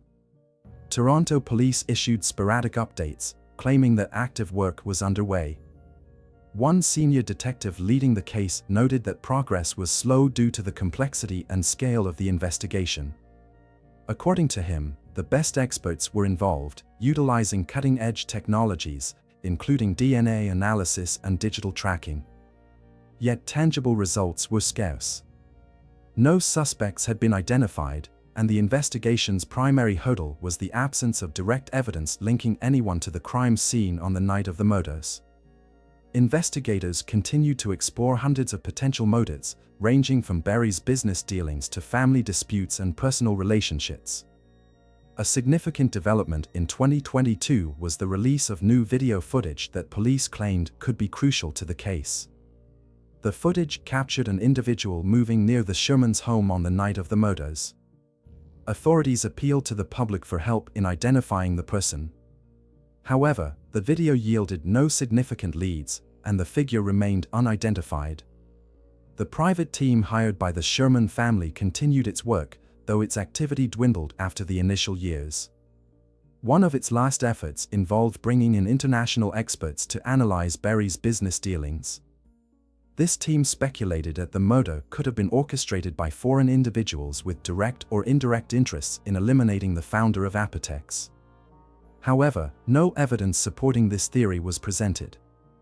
The Sherman family regularly expressed their disappointment with the official investigation's progress. Relatives argued that the lack of breakthroughs stemmed not only from objective challenges but also from insufficient commitment on the part of authorities. This sentiment resonated with the public, amplifying criticism of the Toronto police. After Barry Sherman's death, Apotex faced significant challenges. Without its founder, the company lost a substantial market share and was forced to restructure its operations. It soon scaled back production and laid off employees. Some competitors openly suggested that Barry's death had benefited major pharmaceutical corporations that opposed his affordable pricing policies. Moreover, Barry Sherman's murder shifted the way Canadian business leaders approached security. Many entrepreneurs, particularly those with international ventures, heightened the security of their homes and re-evaluated their personal safety measures. The case of Barry and Honey Sherman left an indelible mark on Canadian society. Their deaths raised questions about the effectiveness of law enforcement, the ability to solve complex crimes, and the pursuit of justice. The family repeatedly stated that the Shermans were victims not only of their killers but also of systemic bureaucratic and procedural failings that prolonged the case's resolution. In memory of Barry and Honey Sherman, their relatives continued many of the philanthropic initiatives the couple had begun. Foundations established by Honey carried on their work, supporting the Jewish community in funding medical research. Their names became symbols of both success and tragedy. The murder of Barry and Honey Sherman remains an unresolved mystery. Despite years of investigation, extensive resources, and the combined efforts of police and private detectives, the killers have not been found. This crime underscored the fragility of the justice system, even in one of the world's most prosperous nations.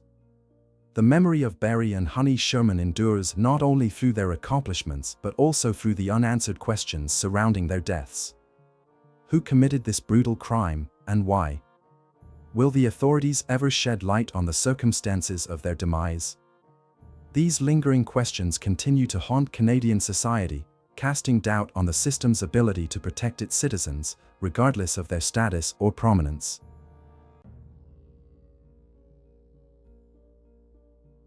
In sunny California, where Hollywood dreams collide with the stark realities of life, a narrative unfolded that shook America to its very core. O.J. Simpson, a football legend, cinematic star, and beloved public figure, suddenly transformed from hero to prime suspect in a brutal double homicide. This case encompassed everything: love and hatred, fame and disgrace, racial tension and legal battles. It divided a nation, compelled a re-evaluation of justice, and irrevocably altered the media landscape of the country. What truly transpired on that fateful night of June 12, 1994? Could a man adored by millions be capable of such savagery? And how could a single trial exert such profound influence over American society? Prepare to delve into a labyrinthine world of evidence, testimonies, and enigmas, where nothing is as it appears at first glance. This is a tale that continues to provoke controversy and leaves more questions than answers. Orenthal James Simpson, known to the world as O.J. Simpson, was born on July 9, 1947, in San Francisco, California. His childhood was far from idyllic. Growing up in a low-income family in the Potrero Hill housing project, young O.J. faced numerous hardships. Due to a deficiency of vitamins in his diet, he suffered from rickets, ironically compelling the future star runner to wear corrective braces on his legs during childhood. Simpson's teenage years were marked by conflicts with his father and frequent street brawls. He even spent some time in a juvenile detention center. However, despite these obstacles, O.J. harbored a dream. "One of the things I wanted most while growing up in the ghetto was not money, but fame," he later recalled. "I wanted people to recognize me." Fate smiled upon the young Simpson when his natural talent for running emerged. This ability became his ticket from poverty to stardom. At the University of Southern California, he became part of a team that set a world record in the 4x400-meter relay. His speed on the field was astonishing, capturing the attention of professional football teams. Meanwhile, thousands of miles away in Frankfurt, Germany, on May 19, 1959, Nicole Brown was born. She was the second of 4 daughters in the family of Lou Brown, an American serviceman, and Judith Bauer, his German wife. When Nicole was 4 years old, the family relocated to California, settling in Garden Grove. In contrast to Simpson's tumultuous childhood, Nicole's youth was more carefree. She quickly adapted to the American way of life, embodying the quintessential California girl. The blonde beauty with a gentle demeanor effortlessly won the affection of those around her. At school, she was popular, eventually becoming the prom queen at Dana Hills High School. Nicole loved spending time on the sun-kissed coast, surfing with her older sister Denise. "She was a little surfer girl," Denise reminisced. "We grew up at the beach, and she always had her own little surfboard." After graduating, Nicole began contemplating her career. Her journalism teacher, Bill Pristridge, recalled an intriguing moment: "We all talked about what the kids wanted to be, and when it was Nicole's turn, she told the class she wanted to marry someone rich." While this seemed like a jest, fate had a life-altering encounter in store for Nicole. The year 1969 marked a turning point in O.J. Simpson's life. At the age of 22, he became the first overall pick in the NFL draft and signed a contract with the Buffalo Bills worth $350,000, a staggering sum at the time. His career soared as he shattered record after record: the most rushing yards in a season, the most rushing yards in a single game, and the most touchdowns in a season. Yet O.J. possessed another talent: he had a knack for captivating people. This charisma led him to the world of television, immersing him in the surreal realm of celebrity. The boy from the impoverished neighborhood of San Francisco could not get enough of this new reality. In 1977, as O.J.'s career reached its zenith, fate intertwined his path with Nicole Brown. Their meeting occurred at the elite Beverly Hills club The Daisy, where 18-year-old Nicole worked as a waitress. O.J., then 30, immediately took notice of the beautiful blonde. Nicole, who knew little about football, initially did not grasp the extent of O.J.'s fame. For most of America, the Juice, as he was called, was both a sports legend and a Hollywood star. The encounter was electric. It was love at first sight for both of them. Just chemistry, witnesses recalled. OJ frequently returned to the restaurant, determined to win Nicole's heart. However, the situation was complicated. OJ was married with 2 children, and his wife, Margaret, was pregnant with their 3rd child. But this did not deter either OJ or Nicole. David Loban, an old friend of Nicole's with whom she shared an apartment, recalled, "I remember her coming home and saying, 'Oh, there's this football player who wants to take me out.' I asked, 'Oh, what's his name?' She replied, 'O.J. Simpson.' I said, 'Oh, you're joking.' Because I knew he was a famous runner and a fantastic football player." In the game of temptation, Nicole was clearly at a disadvantage. He was 12 years her senior, a star, a multimillionaire. She was working in a restaurant and was financially struggling. Yet OJ's persistence paid off. Loban recounted their first date. "She came home at 2 in the morning, and I asked, 'Where have you been?' She said, 'Oh, we had a wonderful date. I remember he picked me up in a black Rolls Royce, and on his Rolls, it said Juice. That was his nickname.' However, even then, the first warning signs emerged. Loban noticed that Nicole's pants were torn. When he inquired about it, she replied, 'Well, he was a bit aggressive and tore my pants.' Loban was concerned, but Nicole insisted, 'No, I think I like him.' Despite OJ being married, their relationship rapidly progressed. OJ even insisted that Nicole move out of the apartment she shared with Loban. He told her, 'I don't want you living with anyone,' even though I was just a completely platonic friend. And from that moment, he got her an apartment, Loban recounted.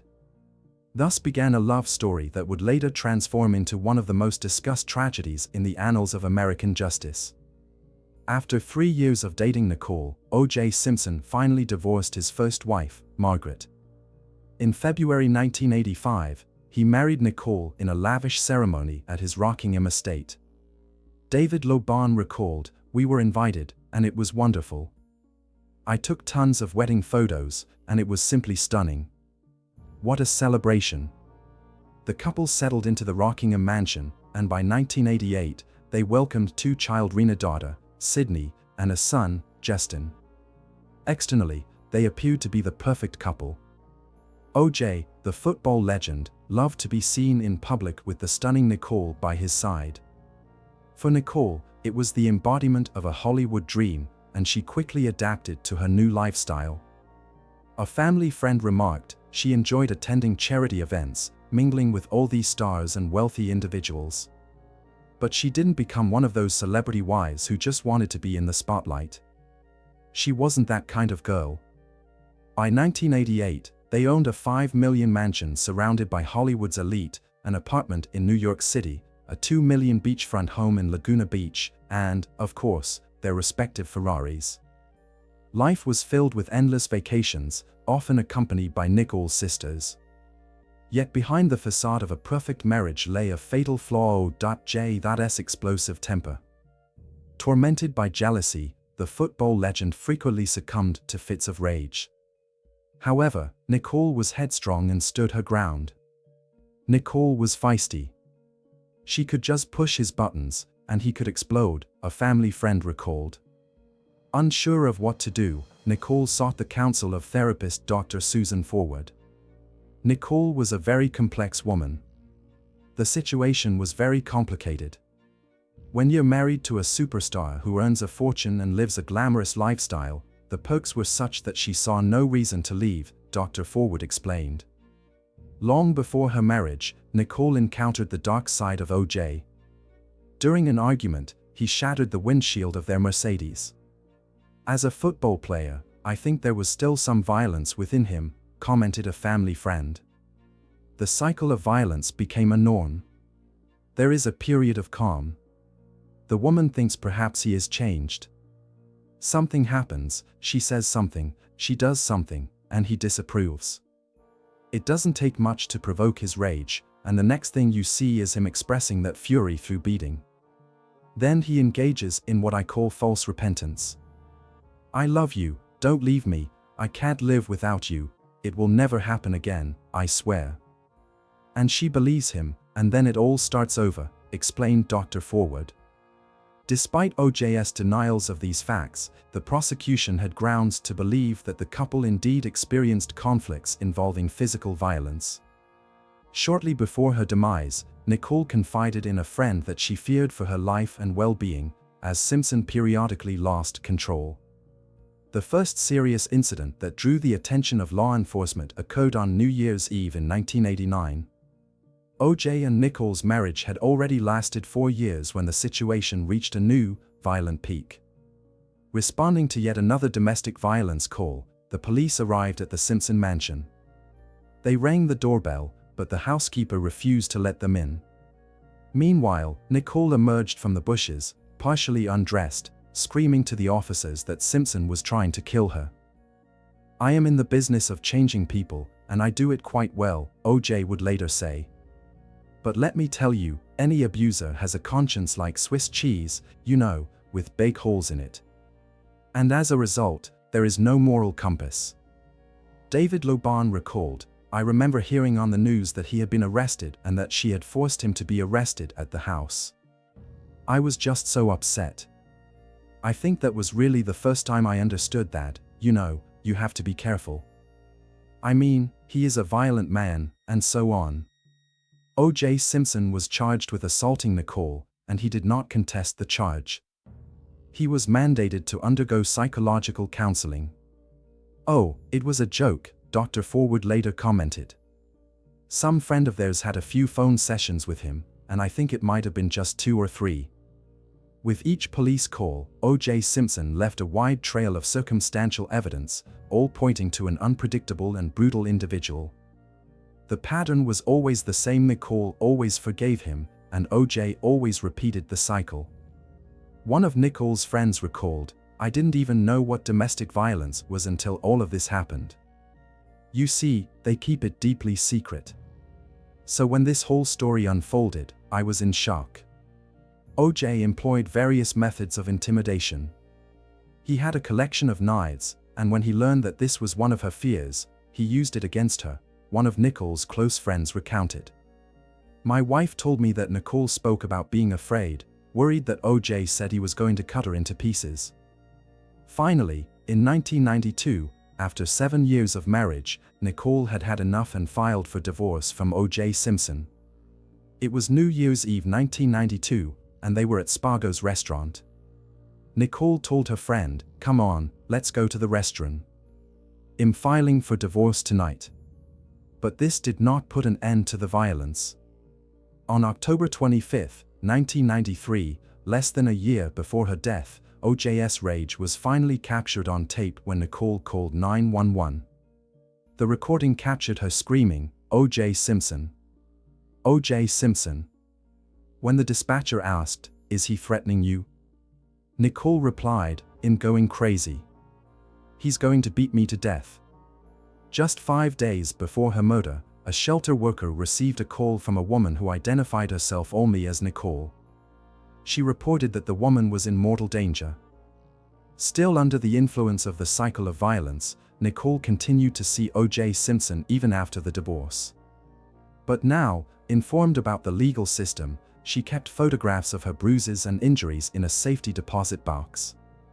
Denise took pictures of her face and bruises so she would have evidence of the violence, so she could leave the children because she was worried about them, a friend recounted. "And if you ever saw those pictures, it was horrific. I mean, he really. I was so upset by it, I just, I couldn't believe someone could beat a woman like that. It was just awful." In January 1992, after obtaining a restraining order, Nicole finally decided to end her marriage to O.J. Simpson. She moved with her children into a rented house in Brentwood, trying to start anew. The divorce was finalized later that year. Under the terms of the divorce, Nicole received a one-time payment of nearly $500,000, as well as $10,000 monthly for child support. She also retained ownership of the Ferrari. However, freedom from O.J. proved to be illusory. Despite the restraining order, he continued to stalk Nicole. She saw him literally everywhere. The woman developed paranoia, one of her friends recalled. In January 1994, seeking greater security, Nicole moved again with her children, this time to a 3-story house in the same neighborhood. Her friend Kato Kalin also moved in with them, renting the guest house on her property. Nicole's life gradually improved, and she began to build grand plans for the future.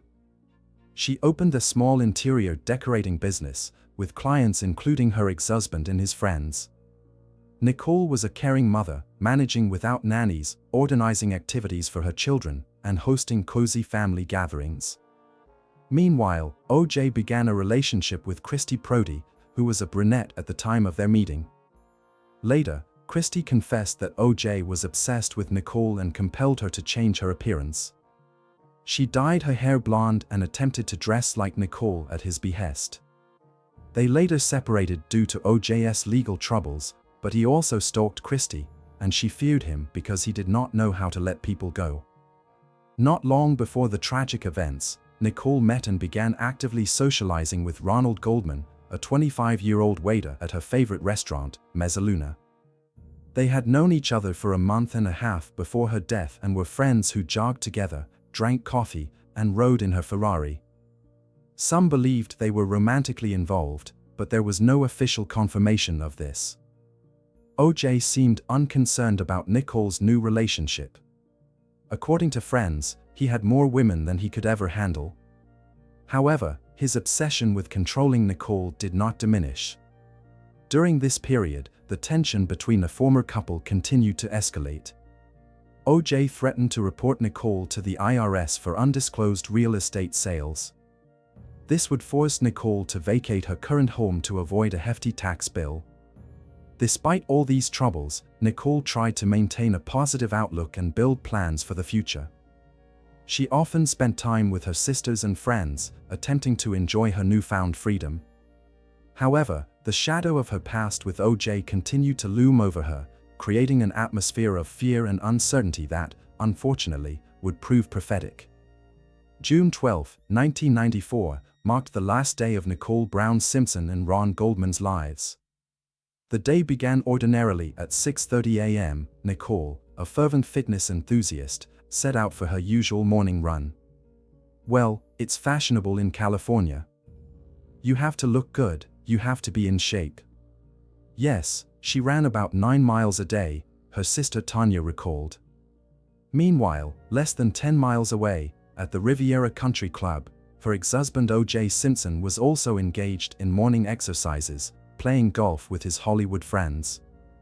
In the evening, he was scheduled to fly to Chicago to participate in a celebrity golf tournament for Hertz Rent-A-Car, the company that supported his multi-millionaire status.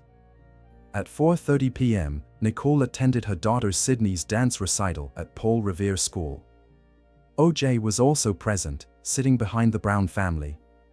Nicole pointedly ignored him, which was understandable given OJ's recent threats to report her to the IRS. At approximately 6:30 p.m., Nicole, accompanied by her children, set off for her favorite restaurant, Mezzaluna, where they enjoyed dinner. There, she encountered Ron Goldman, who was working as a waiter. They engaged in a brief conversation before Nicole and her children departed for home. At 9:40 p.m., Nicole received a call from her mother, Judith. Phone records indicate that the call occurred at 9:42 p.m.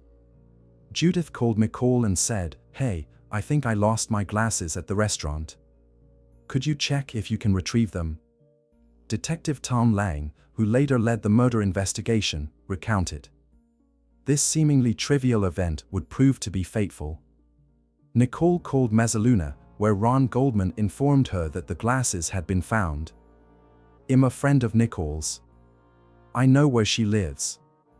I can drop them off at her house on my way home," Ron offered. Around 10:00 p.m., Nicole was taking a bath, lighting candles, and creating a relaxing atmosphere. The following morning, she and her husband were scheduled to depart for the airport. Meanwhile, at 10:03 p.m., Simpson attempted to reach his girlfriend, but there was no response. Ron Goldman finished his shift at the restaurant, went home to change out of his waiter's uniform, borrowed a car from a friend, and headed to Nichols to return the glasses to her mother. The front door of the house was wide open. The lights were on, and the porch light was illuminated. Nicole was barefoot, so she was undoubtedly expecting his arrival with the glasses, Detective Lang reported. However, something went horribly awry. Although records show that at 10:30 p.m., a man and woman passed by Nicole's house and noticed nothing unusual, hell broke loose just 10 minutes later. A witness reported hearing screams from an alley across the street, approximately 250 feet east of the house, around the time of the murder.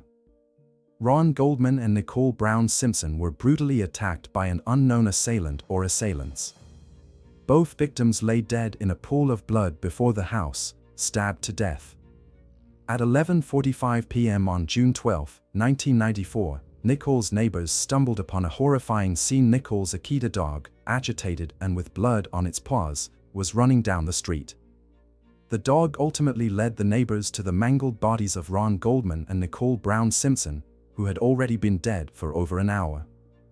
Detective Tom Lang recalled, "I received a call at around 3 a.m. at home from my lieutenant, John Rogers, reporting a double homicide in the West Los Angeles area, and that was all." When Lang arrived at the crime scene, he observed that the entire Bundy Drive was blocked off and cordoned. He and other detectives quickly realized that this was a murder of rage. These individuals were not robbed. This was not a drug hit. They were slashed and butchered, and one head was nearly severed. The following morning, O.J. Simpson was informed of the murder of his ex-wife while he was in Chicago. He returned to Los Angeles on the next available flight. The police swiftly focused their attention on Simpson as the primary suspect, given his history of domestic violence and his behavior following the murders. On June 17, 1994, O.J. Simpson was charged with double homicide. Instead of surrendering to authorities as agreed, Simpson vanished. This led to one of the most unforgettable chases in American television history. Around 6:20 p.m., the police announced Simpson as a fugitive. At 6:45 p.m., Detective Tom Lang called Simpson's attorney, Robert Shapiro, to inform him that O.J. was now considered a runaway. Shapiro organized a press conference, during which Simpson's friend, Robert Kardashian, father of the famous Kardashian sisters, read a letter that many interpreted as O.J.'s suicide note. At 7:00 p.m., an officer spotted Simpson's white Ford Bronco on the I-405 freeway. At the wheel was Al Cowlings, a longtime friend of O.J., while Simpson sat in the back seat with a gun pressed to his head. This marked the beginning of the chase of the century. The police pursued the Bronco through the streets of Los Angeles, while news helicopters broadcasted the event live. Millions of Americans were glued to their televisions, watching the unfolding drama. The chase lasted nearly 2 hours. People poured into the streets, waving and cheering for Simpson, despite the serious charges against him. This was a testament to his popularity and the complex racial climate in America at the time. Finally, around 8:00 p.m., the Bronco returned to Simpson's home in Brentwood. There, O.J. spent nearly an hour conversing with the police over the phone before ultimately surrendering. In the vehicle, police discovered $8,000 in cash, fake mustaches and a beard, O.J.'s passport, and a gun. This dramatic chase and arrest marked the beginning of what would later be termed the trial of the century. They also demonstrated how deeply this case resonated with American society, transforming a legal drama into a national spectacle. Following O.J. Simpson's arrest, intense preparations for the trial commenced, promising to be one of the most sensational in the history of American justice. Both the prosecution and defense meticulously crafted their strategies. The prosecution, led by Marcia Clark, focused on constructing a compelling narrative of Simpson's guilt. They amassed a significant body of evidence, including a bloody trail leading from the crime scene to Simpson's home. A bloody glove found at the crime scene matched a pair discovered at O.J.'s residence. Fibers from the carpet in Simpson's Bronco matched those found at the murder site, and DNA evidence purportedly linked Simpson to the crime. Additionally, the prosecution planned to utilize Simpson's history of domestic violence against Nicole as evidence of his capacity for brutality. Conversely, Simpson's defense team, quickly dubbed the Dream Team, comprised the nation's top attorneys, including Robert Shapiro, Johnny Cochran, Alan Dershowitz, and F. Lee Bailey. Their strategy was multifaceted to challenge the competence and integrity of the Los Angeles police, to propose a theory of a racist conspiracy against Simpson, to contest the reliability of DNA evidence, which was relatively new in legal practice at the time, and to portray Simpson as a loving father and respected member of society. A key element of the defense strategy was to accuse Detective Mark Fuhrman, who discovered the bloody glove, of racism and evidence fabrication. The selection of the jury became a critical moment in trial preparations. Both sides understood that the composition of the jury could significantly influence the trial's outcome. The racial factor became pivotal. The defense sought to include as many African Americans as possible, while the prosecution aimed to create a more diverse jury. The media circus surrounding the case reached unprecedented proportions. Journalists from around the globe converged on Los Angeles to cover every aspect of the impending trial. Television networks prepared for live broadcasts from the courtroom. Judge Lance Ito, appointed to preside over the trial, faced immense pressure. He had to ensure a fair trial amid unprecedented media scrutiny and public interest. Meanwhile, the families of the victims, the Browns and the Goldmans, were also preparing for the trial. They hired their own attorneys to represent their interests and actively appeared in the media, demanding justice for their deceased loved ones. In the lead-up to the trial, tensions reached a peak. America, along with the entire world, held its breath in anticipation of one of the most dramatic and controversial trials in history. On January 24, 1995, the trial of O.J. Simpson commenced, quickly earning the title the trial of the century. The Los Angeles courtroom became the focal point of global attention, with each day of the trial transforming into a televised drama. The opening statements commenced with prosecutor Marcia Clark, who articulated the prosecution's theory. She depicted Simpson as a jealous and violent man who murdered his ex-wife in a fit of rage. Clark meticulously recounted the history of domestic violence and presented numerous physical evidences that, in her view, unequivocally indicated Simpson's guilt. Johnny Cochran, the lead defense attorney, focused his opening statement on the potential conspiracy by the police against Simpson. He asserted that racist officers fabricated evidence to frame the renowned African American. Over the ensuing months, the courtroom became a battleground of intense legal conflict. The prosecution introduced a substantial volume of evidence, including DNA evidence that demonstrated Simpson's blood was at the crime scene. 911 call recordings in which Nicole complained of threats from O.J. photographs of Nicole's abuse from previous domestic violence incidents. Testimonies indicating that Simpson purchased a 15-inch knife shortly before the murders. The defense, in turn, sought to discredit every piece of evidence presented by the prosecution. They contended that the DNA evidence was contaminated due to police negligence. Detective Mark Fuhrman, who discovered key evidence, was a racist and could have planted evidence. The timeline presented by the prosecution was deemed implausible. One of the most dramatic moments of the trial occurred when Simpson attempted to try on the gloves found at the crime scene. When they proved too small, Johnny Cochran famously declared, "If it doesn't fit, you must acquit." Another pivotal moment arose when the defense introduced audio recordings in which Detective Fuhrman used racist slurs. This severely undermined the credibility of the prosecution's key witness. Throughout the trial, media attention was unprecedented. Millions tuned in daily to courtroom broadcasts, and every twist of the case was discussed in news and talk shows. After nearly 9 months of testimony, on October 3, 1995, the jury rendered its verdict.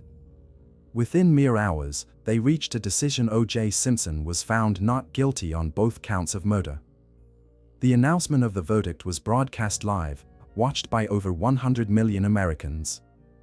The reaction to the verdict was polarized. Many African Americans celebrated, viewing it as a triumph over systemic injustice, while many white Americans were shocked and disheartened.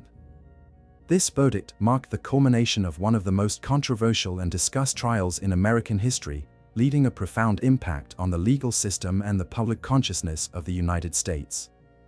The O.J. Simpson case transcended a mere criminal trial, serving as a litmus test for racial relations in 1990s America.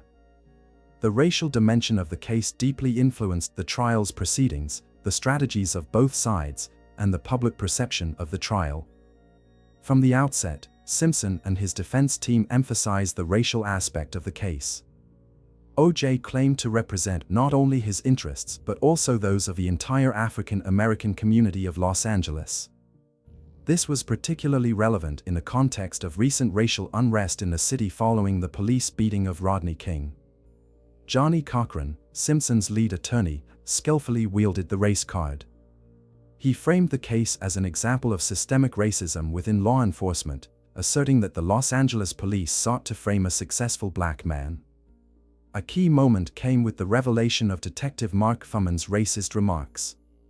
The defense presented audio recordings in which Fuhrman used racial slurs, severely undermining his credibility as a prosecution witness. The jury's composition also reflected the racial dimensions of the case. The final jury included 9 African Americans, 2 whites, and 1 Latino. This sparked discussions about whether such a jury could be impartial. Public reaction to the trial was sharply divided along racial lines. Polls indicated that the majority of African Americans believed in Simpson's innocence, while the majority of white Americans considered him guilty. This division mirrored deeper racial issues within American society. Media coverage of the trial often focused on racial aspects as well. Commentators discussed not only the evidence in the case but also broader issues of racial inequality within the criminal justice system. The defense's strategy, centered on racial issues, elicited a fervent response from the African American community. Thousands of activists recalled instances involving other black Americans who had unjustly suffered within the justice system. The prosecution, in turn, sought to avoid accusations of racism, emphasizing that their case was based solely on evidence rather than the defendant's race. The not guilty verdict for Simpson was perceived by many African Americans as a victory over systemic injustice. Conversely, for many white Americans, it symbolized how racial issues could overshadow the pursuit of justice. The Simpson case became a catalyst for extensive discussions on racial issues in America. It illuminated the profound disparities in the perception of racial matters and the justice system among different groups within American society. Following the trial's conclusion, many civil rights advocates asserted that Simpson played a pivotal role in exposing racial disparities in the United States. The case became a turning point in discussions about race and justice in America, the repercussions of which are still felt today. On October 3, 1995, after less than 4 hours of deliberation, the jury delivered its verdict. O.J. Simpson was found not guilty of the murders of Nicole Brown Simpson and Ron Goldman. The announcement of the verdict was broadcast live and viewed by over 100 million Americans, making it one of the most watched events in television history. The reaction to the verdict was immediate and polarized. In the courtroom, O.J. Simpson smiled and said, "Thank you." 2 jurors smiled in response. Another raised a left fist in salute to Simpson as the jurors exited the courtroom. The victims' families were shocked and disheartened by the verdict. Relatives believed that the jurors were enchanted and under the influence of celebrity, thus unconvinced by any arguments against him. On the streets, the reaction was even more dramatic. Many African Americans celebrated the verdict as a victory over systemic injustice. Scenes of jubilation were witnessed in numerous black neighborhoods across the nation. Conversely, many white Americans were shocked and outraged. For them, the verdict became a symbol of how celebrity and racial issues could overshadow the quest for justice. Media reaction was equally intense. Television networks aired continuous analyses and discussions. Experts in law, race relations, and sociology attempted to elucidate the significance of the verdict for American society. The verdict sparked widespread debate about the state of racial relations in America. Many commentators noted that the stark divergence in reaction between white and black Americans to the verdict indicated a profound racial divide in the country. For the legal community, the verdict prompted a re-evaluation of many aspects of the criminal justice system. Issues regarding the influence of media on trials, the role of racial factors in jury selection, and the reliability of DNA evidence were discussed. Politicians also weighed in. Some called for reforms in the justice system, while others used the case as a point of argument in debates about racial inequality and celebrity privilege. For the families of Nicole Brown Simpson and Ron Goldman, the verdict signified a lack of closure and justice. They publicly expressed their disappointment and vowed to continue their fight for justice. O.J. Simpson, now a free man, faced a new reality. Although he evaded prison, his reputation was irrevocably altered. Many continued to regard him as guilty, despite the verdict. The verdict in the Simpson case marked not merely the conclusion of a legal battle, but a moment that compelled America to gaze into the mirror and confront the profound fissures that still permeated society. It left an indelible mark on American culture and continues to provoke discussions to this day. Although O.J. Simpson was acquitted in the criminal trial, the victims' families did not relent. In 1997, they filed a civil lawsuit against Simpson. This time, the proceedings were considerably swifter, and the outcome was markedly different. Simpson was found liable for the wrongful death of Nicole Brown Simpson and Ron Goldman, and was ordered to pay a compensation of $33.5 million. However, he ultimately failed to pay the majority of this sum. Following his acquittal, Simpson endeavored to return to a semblance of normalcy, yet this proved to be a formidable challenge. He authored a book entitled If I Did It, in which he recounted, from a first-person perspective, how he would have committed the murder had he been responsible. This publication incited a fresh wave of controversy and outrage. In 2007, Simpson once again found himself under the scrutiny of law enforcement. He was arrested in Las Vegas on charges of armed robbery and kidnapping. Simpson contended that he was merely attempting to reclaim his personal belongings that had been stolen from him. This time, the court was far less lenient. In 2008, Simpson was sentenced to 33 years in prison for his crimes in Las Vegas. He served his sentence in a Nevada state prison, where, according to fellow inmates, he was regarded as a model prisoner. In 2017, after 9 years of incarceration, Simpson was granted parole. The commission unanimously voted in favor of his release, and in October 2017, he regained his freedom. For the families of Nicole Brown Simpson and Ron Goldman, the case never truly concluded. They continued to fight for justice, striving to collect the damages awarded to them in the civil trial and to preserve the memory of their deceased loved ones. The Simpson case became a watershed moment in the coverage of legal proceedings. It spawned an entire industry of legal commentators and transformed the manner in which the media reports on criminal cases. The case inspired numerous books, films, television series, and documentaries.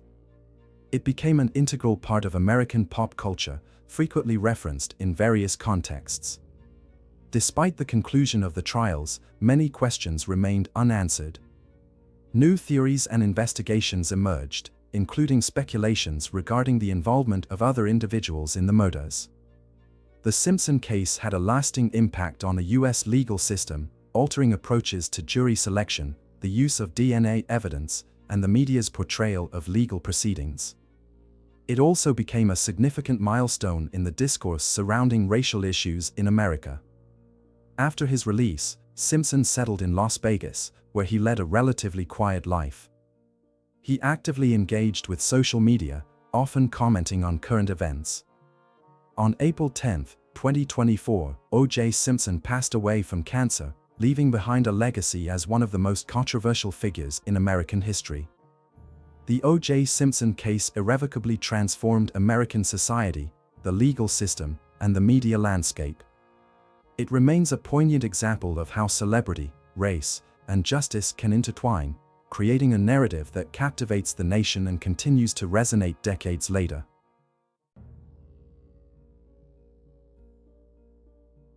In 1992, fate led 23-year-old Krista to the city of Tulsa, Oklahoma. The young single mother relocated there with her 3-year-old son, Joshua, in search of a new life.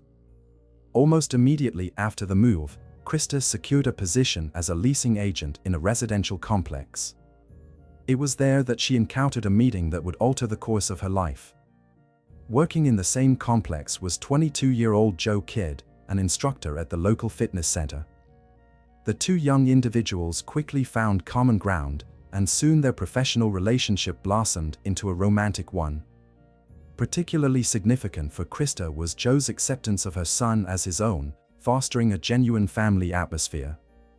After some time, the couple began living together, eventually marrying and forming a typical American family. A pivotal figure in their lives was Joe's father, affectionately known as Grandpa Dusty. He became a second father to the children, devoting much attention to his grandchildren.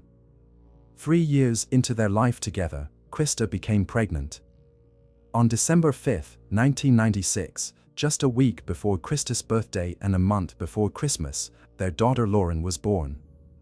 For Krista, the birth of her daughter was the most wonderful gift of the season. The family was tightly knit, and Lauren's arrival further solidified their bonds. However, in 1999, the family faced a serious challenge. Joe lost his job due to downsizing. For an extended period, he struggled to find new employment, and the family relied on sporadic earnings. To secure stable work, they were compelled to relocate to Phoenix, Arizona. Although this 1,500-kilometer journey was an adventure for the couple, it posed a significant trial for the entire family. They had never seen mountains before, and now they found themselves at their foothills, which particularly amazed little Lauren. The girl grew up active and fearless, loving to sing and regularly engaging in sports. At the age of 4, she developed a passion for soccer and enjoyed playing as a goalkeeper. Despite the challenges, the Kidd family managed to maintain warm relationships and mutual support, laying a strong foundation for their children's future. These early years shaped Lauren's character and molded her into the person she would become. Life continued to evolve for the family. When Lauren started school, Krista became pregnant again. By the time the new child was born, circumstances had changed, prompting the family to return to Oklahoma to be closer to Joe's parents and receive the necessary support. Managing 3 children alone would prove to be significantly more challenging. The year 2009 marked a turning point in Lauren's life. At 13, she entered a tumultuous adolescent phase. Alongside typical puberty issues, she faced mental health challenges. Concerned, her parents took their only daughter for a medical evaluation, where she was diagnosed with attention deficit hyperactivity disorder, ADHD. This condition affected her ability to concentrate and control certain impulses. Lauren was prescribed medication intended to alleviate her symptoms, but instead, it exacerbated the situation. The girl became withdrawn and silent, distancing herself from friends and family. The situation was further complicated by the outbreak of swine flu, which, albeit on a smaller scale, echoed the COVID-19 pandemic. During this time, the beloved grandfather of the family contracted the virus and passed away, a devastating blow for all relatives, especially the children who were very close to him. Following this event, Lauren began to exhibit new problems. She started self-harming. Until that point, Krista had been maintaining a family video diary filled with joyful moments. However, from then on, the cheerful and carefree videos took on a more somber tone. As her daughter began to inflict harm upon herself, Krista recorded videos over several days, trying to understand if new injuries were appearing. Krista struggled to comprehend what was happening and why her daughter's condition was deteriorating. Lauren would shut down whenever uncomfortable topics arose and refused to engage. After some time, relatives discovered the true reason for the teenager's alienation.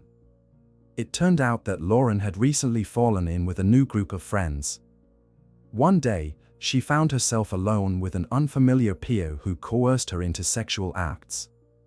This had a devastating impact on Lauren's psyche. The girl was too afraid to confide in her parents, but when the truth came to light, she was able to seek help. Lauren began attending therapy sessions and taking prescribed medication. Over the next few years, her mental state stabilized. She became sociable and friendly once more, forging new friendships. In 2012, Lauren met Zach Romaine. The teenagers quickly became friends and began spending all their free time together. They even bore a striking resemblance to one another. Lauren's family welcomed Zach with open arms, as he seemed to be a kind and decent young man. For the younger children in the family, Zach became like an older brother. The young couple officially announced their relationship in February of that year, when they both turned 16. Around the middle of the school year, Lauren decided to move in with her boyfriend, leaving her parents' home. They aspired to rent an apartment, marry, and live as a fully independent family. Lauren's parents did not share her enthusiasm for the idea of cohabitation with Zach, believing they were too young for such a serious step. However, they chose not to impede their daughter's independence, fearing it might damage their relationship and provoke a new wave of depression and self-destructive behavior. At the same time, they were concerned that Lauren might neglect her studies due to the relationship. Nevertheless, their daughter assured them that this would not happen, ultimately gaining their consent. Shortly after the move, Krista, Lauren's mother, suspected that her daughter might be pregnant, which was the reason for the haste in their decision to live together and marry. When directly asked, Lauren replied that she was uncertain. Krista then took her to the hospital for a pregnancy test, which turned out to be positive. Although the news of the early pregnancy came as a surprise to the family, everyone supported Lauren and eagerly anticipated the arrival of the child. On March 22, 2015, 19-year-old Lauren gave birth to a daughter, Addison Maine. Zach's parents also embraced the news enthusiastically, willingly stepping into the roles of grandparents without any judgment towards the young couple. Contrary to the relatives' concerns, Lauren managed to complete her high school education just a few months after giving birth, and on July 16, 2016, she officially married Zach, after which the couple embarked on a honeymoon to Branson, Missouri. Outwardly, the couple appeared happy, but in reality, Lauren had been battling inner demons for years. The emotional wounds from her past continued to inflict pain, albeit less acutely, as she hinted in her social media posts. Simultaneously, Lauren was determined to fight for her loved ones and her daughter. Zach found employment to support his family, although initially, significant assistance came from both sets of parents. However, by October 2016, the situation had changed. In her posts, Lauren noted how challenging it was for her to be home alone with the child, lamenting the monotony and boredom of daily life, yearning to return to work as soon as possible. Despite her boundless love for her daughter, the young mother craved self-fulfillment. During this time, the couple decided to improve their living conditions. They proposed to their longtime friends, Connor Browner and his girlfriend, Alexandra Finley, to co-rent a more spacious apartment, sharing the expenses. This arrangement would allow them to save money and comfortably accommodate their children. Soon, the two families moved in together. Initially, cohabitation was harmonious and joyful. Everyone supported one another, socializing and spending time together. On May 25, 2017, Lauren finally secured a job as a sales associate in a store, seeking greater independence. At the same time, she continued to grapple with depression, which she confided to her mother. Lauren dyed her hair dark, wore black clothing, and applied heavy makeup. Her relationship with Zach deteriorated against the backdrop of her overall psychological state. The couple of friends with whom they shared the apartment separated and moved out. Zach, Lauren, and their daughter found themselves alone again, suffering from boredom. After a few months, their marriage began to unravel. Zach returned to his mother, attempting to alleviate the tense atmosphere, but to no avail. The couple could not rekindle their closeness, even for the sake of their child, and that same year, they filed for divorce. Interestingly, after the official separation, the former partners briefly improved their relationship, but it was short-lived. Consequently, they soon decided to make radical changes in their personal lives. Left alone with the child, Lauren acutely felt loneliness and the absence of male support. She yearned for new love, and it came rather swiftly. Lauren began a relationship with Connor, their former apartment neighbor. Their shared experience of breaking up with their partners brought Lauren and Connor closer, igniting romantic feelings between them. This news deeply saddened Zach, who still harbored hopes of family reconciliation. However, he had to come to terms with his ex-wife's choice. By September 2017, the divorce proceedings were finalized. The parents agreed to share custody of their 2-year-old daughter, taking turns caring for her each week. This decision was satisfactory to all parties involved. Zach's animosity towards Connor intensified due to his dependence on illicit substances. Gradually, Lauren also began to smoke marijuana. Their apartment increasingly became a venue for raucous parties, much to the dismay of little Addison's father. He attempted to influence his ex-wife, but to no avail. Conflicts between Zach and Lauren, as well as with her new partner, arose repeatedly. The girl's parents were shocked to learn that their daughter had traded her former husband for a boyfriend with a chaotic lifestyle. Nevertheless, they hoped that, in time, the young couple would settle down and perhaps restore their relationship. However, contrary to the relatives' expectations, the situation did not improve. A year passed, and by the autumn of 2018, Lauren's life was spiraling downward. During this period, she and Connor found themselves surrounded by a company that abused illicit substances. The young couple began to spend increasing amounts of time at parties. Additionally, Lauren befriended a new companion, Shauna, an extreme individual who often provoked dangerous situations. Lauren's parents were deeply concerned about these circumstances.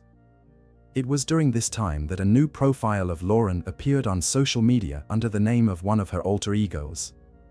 This was a depressive, gothic persona in dark tones, reflecting the girl's inner state. On her page, she frequently wrote about dissociative identity disorder, a condition in which a person's identity is fragmented, creating the impression that multiple distinct personalities coexist within one body. It seemed that Lauren identified for such sub-personalities within herself. Krista repeatedly attempted to reach out to the police regarding Connor's aggressive behavior, but Lauren refused to file any reports. Their toxic relationship persisted despite the evident signs of danger and concern from loved ones. The situation grew increasingly tense, yet no one could foresee how tragically it would culminate. On October 26, 2018, Lauren was scheduled to meet her mother to celebrate her brother's birthday, but instead of a pleasant family gathering, she faced a serious conversation. Krista expressed her worries about her daughter's lifestyle but was unable to reach her. The dialogue escalated into a heated argument, after which Lauren turned, slammed the door, and left. This was the last time her family saw her alive. The following evening, Blake, a friend of Lauren's, called Krista. He had arranged to give Lauren a ride to a friend's house so they could prepare for Halloween together, but he could not find her. This alarmed him, prompting him to contact her mother. Blake recounted that he had met with Lauren the previous evening and had driven her to the nearest gas station. There, Lauren asked to be dropped off, explaining that she was meeting tattoo artist Mike West. They were collaborating on the design of a new tattoo that she planned to get that same day at his home. According to Blake, he had kept in touch with Lauren until the evening. She had shared details about the tattoo, but then suddenly stopped responding to messages and calls. This surprised Blake, as Lauren typically never let go of her phone. Upon receiving this information, Krista panicked and wrote to her ex-son-in-law Zach and Lauren's current boyfriend Connor. Zach confirmed that Lauren had not shown up to pick up their daughter, although she had intended to do so. This news further alarmed the relatives. The police quickly located Mike West, the tattoo artist mentioned by Blake. Mike confirmed that he had picked up Lauren from the gas station that evening and brought her to his home, where they were supposed to finish working on a tattoo sketch before proceeding with the inking. The man also reported that Connor unexpectedly joined them later. Lauren assured them that everything was fine and asked for permission to step out with him for a short while. However, after that, she never returned, even though Mike waited for her all evening. The next step for the detectives was to speak with Connor, who appeared to be the last person to see Lauren before her disappearance. The young man stated that on the day Lauren was getting her tattoo, he drove her in his car to the nearest Walmart, where she was supposed to meet a friend. After that, Connor claimed he went about his own business.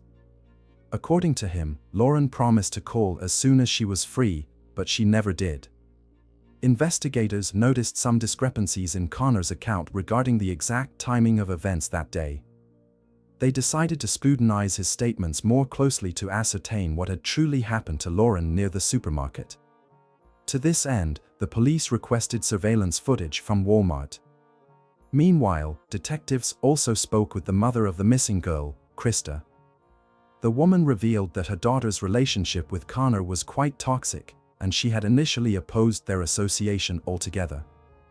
In recent months, the couple had been arguing more frequently, and the tension between them had only escalated.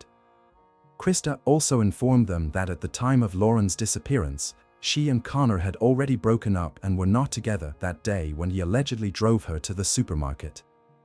Lauren did not wish to continue the relationship and was avoiding meetings and communication with her ex-boyfriend.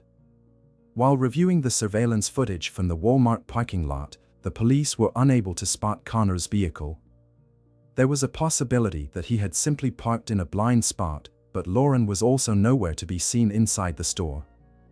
Detectives spent countless hours meticulously reviewing the video recordings but found no trace of the girl. More than 48 hours had passed since Lauren's disappearance, a critical period after which the chances of finding a missing person alive rapidly diminished. Relatives were increasingly losing hope. Photographs of the girl were disseminated in the media, and the police urged the public to assist in the search for the young mother. Suddenly, an anonymous witness called the police department's hotline. He stated that on the evening Lauren went missing, he saw Connor arrive at his residence in his car. There were noticeable bloodstains on the seats and floor mats, which the young man attempted to conceal by throwing covers over them, but this did not completely mask them. Upon receiving this information, detectives began to consider Connor as the primary suspect in the case. It emerged that the young man had previously encountered legal troubles due to a minor domestic dispute during which he resisted arrest. Less than a year before the breakup with Lauren, a serious altercation had occurred between them, prompting Lauren to call the authorities. However, she ultimately decided not to press charges, and the conflict was swept under the rug. With a search warrant in hand, the police were able to thoroughly inspect the vehicle of the main suspect. Inside, they discovered numerous traces of blood that someone had painstakingly attempted to remove. At that point, there was no doubt that this blood belonged to the missing Lauren. It appeared that Lauren had lost a significant amount of blood, making it impossible to completely eradicate the stains. Experts who examined the crime scene concluded that the victim had sustained a severe injury and most likely died from massive blood loss. Investigators meticulously collected biological samples and sent them for analysis. The results of the laboratory tests later confirmed the worst fears. The blood found indeed belonged to the missing Lauren. When Connor was presented with this evidence, he once again altered his testimony. This time, the suspect claimed that he had picked Lauren up from the supermarket, but she was accompanied by another girl who allegedly wanted to buy drugs from a friend. Something went awry, and this individual suddenly pulled out a gun and shot Lauren in the head. Instead of fleeing the scene, the assailant supposedly directed the weapon at Connor and ordered him to transport the body to the nearest location where it could be disposed of. According to Connor, he drove a little further and, at the armed stranger's instruction, discarded Lauren's lifeless body in a dumpster. Throughout this, Connor insisted on his innocence and non-involvement. This version of events sounded just as implausible and convoluted as the previous ones. After a thorough investigation, it was revealed that the dumpster Connor referred to was designated for cardboard recycling. A day after the murder, the contents of the dumpster were transported to a paper mill, where it was set to undergo the recycling process. The police urgently dispatched 30 personnel to inspect 72 sorting facilities servicing 19 waste recycling enterprises across 16 states. The detectives familiarized themselves with all stages of the paper waste recycling process. It involved several technological operations during which the body could be shredded into minute fragments. Theoretically, there were several points where remains could still be found, but the likelihood of this was exceedingly low, as the recycling lines were highly automated and few people worked there. With each passing hour of fruitless searches, the police increasingly realized that Lauren's remains had most likely already undergone the entire recycling cycle. To facilitate this extraordinarily complex task, it was decided to deploy canine units with service dogs trained to detect corpses by the distinctive scent of decomposition. This approach yielded results. After some time, the dogs were able to locate what remained of the once beautiful young woman: fragments of skin, bones, and internal organs, ground by the recycling equipment. DNA analysis officially confirmed that the discovered remains belonged to the missing Lauren. The recycling company immediately recalled 30 tons of paper produced the day before to prevent any human body parts from entering the final product. In January 2020, the case finally reached the courtroom. Connor never admitted his guilt, despite the overwhelming evidence presented by the prosecution. He was confident that the jury would, at worst, find him guilty of involuntary manslaughter. However, the prosecution was just preparing to present the key evidence proving the intentional nature of the crime. The defense attorneys insisted that the fatal shot was fired accidentally. Yet, the prosecutors revealed the results of the analysis of the defendant's phone correspondence. It emerged that Connor's relationship with another girl preceded his breakup with Lauren. In messages to his lovers, he expressed extreme negativity towards his ex, referring to her as a parasite. He accused Lauren of allegedly ruining his life and not allowing him peace. In the same correspondence, Connor confessed that he was willing to do anything to rid himself of the bothersome ex-girlfriend, even murder. However, these claims contradicted the testimony of the victim's mother, who asserted that it was Connor who could not accept the breakup and stalked her daughter everywhere. After considering all the circumstances of the case, the jury found the defendant guilty of intentional murder. 23-year-old Connor Bronner was sentenced to life imprisonment. However, after 38 years and 3 months, he would be eligible to apply for parole. Following the announcement of the verdict, the victim's mother, Krista, stated that she would never forgive her daughter's killer. "We will never be able to come to terms with this loss. We have no one to bury. We don't even have a grave where we could go and remember Lauren," she told reporters after the trial. The loss of her daughter forever altered the lives of the Kidd family. Little Addison was left without a mother, and her grandparents were deprived of the opportunity to properly say goodbye to their daughter. Krista transformed Lauren's former room into a kind of memorial. She preserved the pink curtains, the piggy bank, stuffed animals, and the zebra-patterned bedspread. A special place is held by Lauren's beloved teddy bear, with which she had never parted in childhood. Now, this room has become a space where little Addison can feel a connection to her mother. Zach, Addison's father, continues to raise his daughter, striving to keep Lauren's memory alive. He tells the girl about her mother, shows her photographs and videos so that Addison knows what a wonderful person her mother was. The family holds annual memorial events in memory of Lauren, including the release of water lanterns adorned with her photographs and memories. The tragic story of Lauren Kidd serves as a poignant reminder of the dangers of toxic relationships and domestic violence. Her death prompted many women to reevaluate their relationships and seek help when they find themselves in similar situations. Local organizations dedicated to protecting victims of domestic violence reported an increase in inquiries following the media coverage of this case. Halloween, once a cherished holiday for the family, is now forever intertwined with painful memories. Nevertheless, Lauren's loved ones strive to preserve the bright moments of her life, her smile, her love for music and sports, her devotion to family and her daughter. They believe that her story can help others avoid a similar fate. The tragic demise of Lauren Kidd left a profound mark on the life of Broken Arrow, a city previously regarded as one of the safest in Oklahoma. This case compelled many to reconsider their attitudes towards the issues of domestic violence and toxic relationships.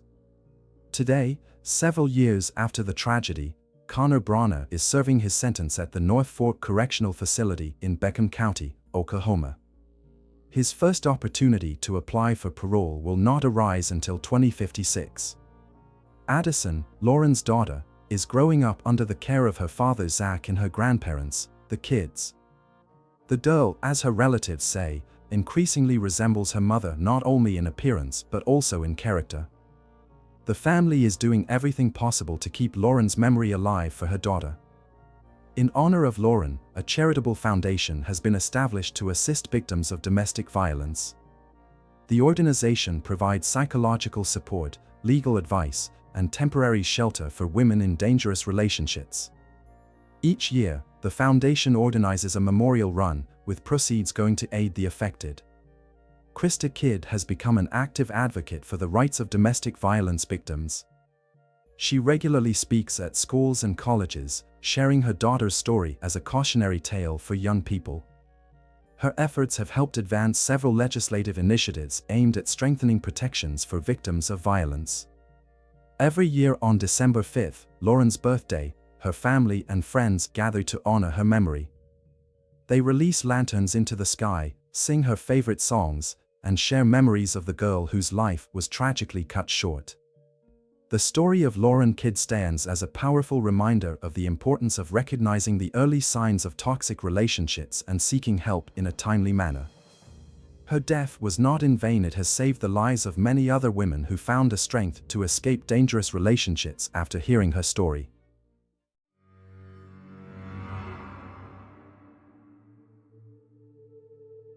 Hello, dear friends. Welcome to Crime Story Diaries. Today we'll be examining a terrifying case, so I invite you to watch the video. Don't forget to leave your comments and likes. On January 8, 1992, a remarkable event took place in the city of Camden, New Jersey, USA. Twin sisters Amanda and Anna Ramirez were born into the world. The girls arrived just minutes apart. From their very first days, the sisters shared a special bond that only grew stronger over the years. Amanda and Anna grew up in a loving, friendly atmosphere within the large Ramirez family. Their parents, immigrants from Puerto Rico, had built a strong, close-knit family in pursuit of a better life. Despite the hardships they faced on their journey to the American dream, they managed to maintain the warmth and unity of their home. The girls had older brothers and sisters, and later welcomed younger siblings too. However, the twins stood out from the rest with their uncanny resemblance and inseparable connection. From a very young age, the sisters were like two halves of a whole. They adored dressing alike, playing with identical toys, and spending every waking moment together. It seemed Amanda and Anna understood each other without words, sensing the other's moods and emotions. Even childhood quarrels were quickly forgotten as they became best friends again. Their parents fondly recalled how in their first months, the sisters even slept in the same crib, as if unable to be apart. Watching Amanda and Anna during those years, one could only marvel at the strength of their connection. They were like two shoots of the same tree, reaching for each other, drawing strength and inspiration. Their parents and entire family took immense pride in their special girls, and rejoiced that in this big, often harsh world, they had each other. According to their parents, the sisters had their own secret language for communicating with each other. At times, it was as if they could read each other's minds, anticipating the other's actions and desires. It was something unfathomable, like a telepathic link that existed only between the two of them. Even at school, teachers were amazed at how Amanda and Anna could effortlessly complete each other's answers as if they were a singular entity. This incredible sisterly bond inspired awe, but also raised concerns. Would it hinder the girls' individual development? Would they be able to find their place in life alone, without the constant presence of their other half? These questions nagged not just the parents, but also me, as I delved into the details of this extraordinary story. But in childhood, everything seemed so idyllic. Amanda and Anna were infinitely happy together. and it appeared it would always be that way. They shared their most intimate dreams, supported each other's pursuits, rejoiced in successes, and consoled failures. The sisters were two halves of a whole, unable to imagine life without the other. Amanda and Anna grew up in an atmosphere of love, support, and unity. The large Ramirez family did everything in their power to provide the girls with a joyful, carefree childhood. The sisters played together, got into mischief together, attended family celebrations side by side. They loved dressing up in matching outfits and fooling those around them by pretending to be each other. Their parents smiled recounting those moments when even they couldn't tell their own daughters apart. It was a true test for everyone, but also a source of laughter and delight in the Ramirez household. At school, the twin sisters stuck together too. They excelled equally in nearly every subject, often doing each other's homework assignments. Yet teachers didn't scold Amanda and Anna too harshly for such antics, as the sisters demonstrated excellent grades and behavior. According to their school friends, Amanda and Anna operated as a team, always ready to help one another out. Even during tests, the sisters managed to discreetly pass notes with answers. It was something incredible, as if they could read each other's minds. The twins grew into kind-hearted, good-natured, and joyful young women. They easily connected with people and lit up any group. Amanda and Anna dreamed of becoming nurses to help the sick and ailing, and though their family lacked the funds for both daughters' education, their parents vowed to do whatever it took to make their girls' dreams come true. With tears in her eyes, Mrs. Ramirez recounted how she and her husband worked tirelessly to give Amanda and Anna the chance to attend college. It was their shared dream, and they were willing to make any sacrifice for their children's happiness. Amanda and Anna's classmates and friends always remarked on their kindness, sincerity, and willingness to lend a hand. The girls were the true jewels of school life, ever smiling, welcoming, and open to connection. They enthusiastically participated in all kinds of events, from charity fairs to school plays. It seemed nothing could cast a shadow over their happy childhood and carefree adolescence. But life brings not just joys and triumphs, but obstacles too that must be overcome. For Amanda and Anna, the trial came in the form of their father's illness. Mr. Ramirez fell gravely sick, leaving the family in dire straits. But even in those dark times, the sisters never lost hope, supporting each other every step. They banded together even tighter, striving to help their mother and ease their father's suffering. This period became a true test of their spiritual fortitude and sisterly bonds' resilience. Amanda and Anna worked tirelessly to support the family. They denied themselves many things, but never complained. The girls understood that the most important thing was to be there for their parents, to give them the strength to fight the illness. During those days, Amanda and Anna spent every free moment by their ailing father's bedside. They read him books, told him funny stories from school, reminisced about happy childhood moments. The girls believed their love and care would help their father recover. And although the path to recovery was long and thorny, Mr. Ramirez eventually got back on his feet. This event further tempered Amanda and Anna's sisterly bond. They realized that together they could overcome any hardship, that their unity was their most precious treasure. The girls vowed to always support each other, no matter what, and fate would test their bond's strength more than once. That carefree childhood passed quickly, and the sisters had to grow up. Anna was the first to marry her beloved Luis and give birth to 3 wonderful children. She became a doting mother who spared no effort for her little ones. At the same time, Anna completed nursing courses and began working as a licensed nurse. Patients and colleagues adored Anna for her kindness, warmth, and willingness to help at a moment's notice. As her co-workers recounted, Anna was a true angel in the hospital, always smiling, compassionate, and tireless. She had a knack for lifting every patient's spirits, finding the right words of solace and support. Anna worked hard to secure a bright future for her kids. Yet despite her busyness, she always made time for her large family, especially her beloved sister Amanda. Anna often visited her parents, sisters, and brothers, chatting with Amanda nearly every day.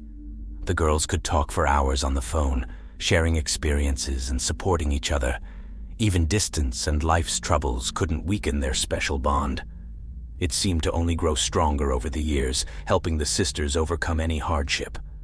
Unlike her sister, Amanda was in no rush to marry. She too completed nursing courses and began working at the same hospital as Anna. The girls were together again like in childhood, now saving lives side by side. Colleagues joked that with nurses like the Ramirez sisters, any patient would recover in no time, as they were a true guardian angel team. Like Anna, Amanda was always ready to lend a hand, uplift with a kind word and sincere smile. Patients adored her warmth and compassion, while colleagues respected her professionalism and dedication. In her free time, Amanda often visited her sister to play with her nieces and nephews and catch up with Anna.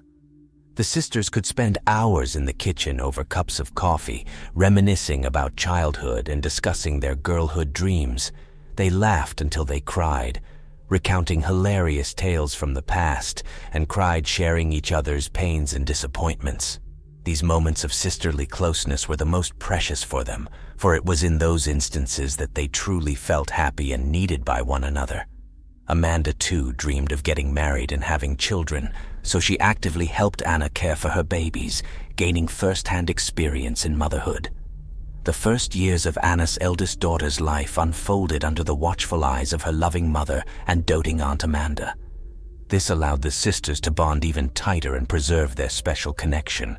And for Amanda, caring for her niece became an invaluable school for future parenthood. She joyfully played with, fed, bathed, and doted on the little one. Anna joked that with such a great helper she could have 10 kids. And Anna herself was in dire need of her twins' assistance, juggling 3 young children plus work. The young mother could barely keep up with all her duties. Amanda tried to be there, offering her shoulder in the toughest moments. She visited her sister every weekend, helped with cleaning, cooked delicious meals so Anna could get some rest. The sisters strolled through parks with the kids, went shopping, discussed their girly secrets. These were moments of true happiness and unity, when it seemed the whole world revolved around their small yet mighty family. Eventually, Amanda got a boyfriend and unexpectedly became pregnant.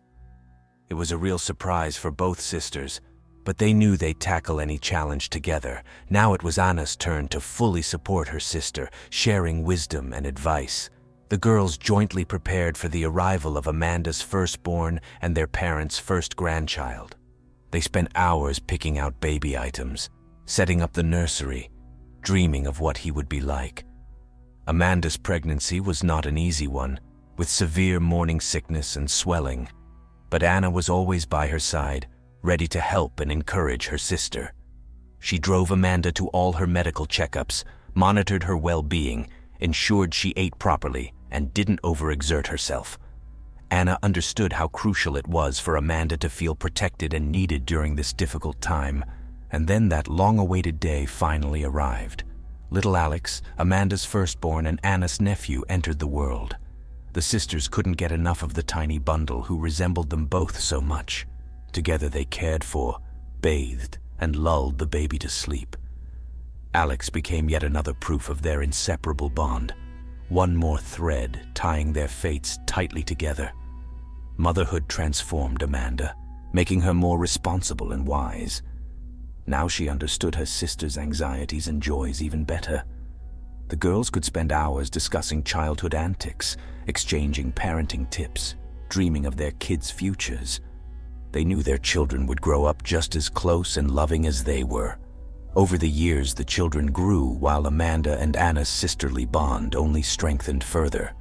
They continued to be each other's pillars, sharing every joy and sorrow. Their kids too grew up together like siblings, inheriting their mother's love and devotion to family. Despite the demands of motherhood, the sisters still found time to cut loose together. Amanda and Anna loved partying and living it up with friends. They often hit the clubs together, dancing until dawn. Among their crew, the twins radiated wild energy, positivity, and some magical aura of unity. The Ramirez sisters seemed to read each other's minds, understanding every half-uttered word, laughing at inside jokes only they shared. On June 22, 2019, Amanda and Anna went out partying again. At that point, They were 27, with Anna raising 3 young kids, while Amanda had recently given birth to her first daughter and was battling postpartum depression. But despite the exhaustion and responsibilities, the sisters decided to let loose and dance like old times. First, the girls had fun at a club with friends.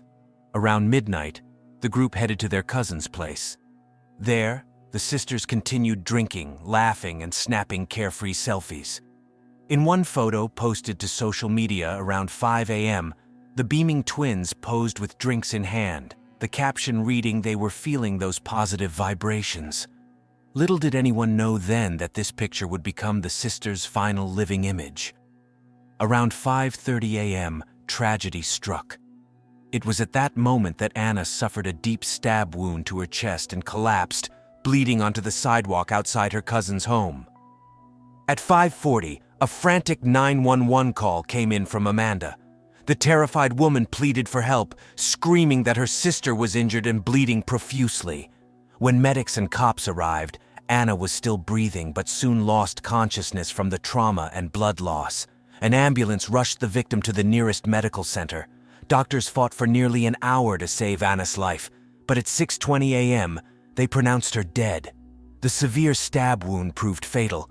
The mother of 3 had perished in the arms of medical staff. This tragic event came as a true shock to the Ramirez family and all who knew Anna. The horrific news of her death spread like wildfire through the small town, leaving a trail of unanswered questions in its wake.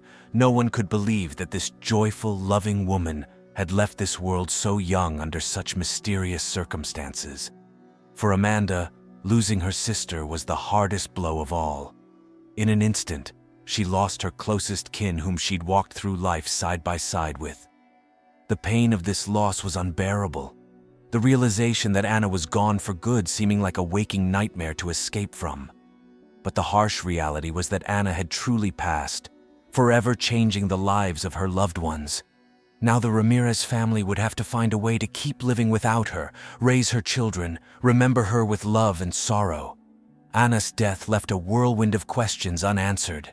What had happened that fateful night?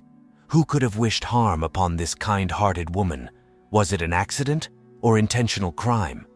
The answers still needed to be found, and that became the primary mission for the police and detectives investigating the case. But whatever the official findings for Anna's loved ones, she would forever remain a loving daughter, sister, mother, and friend.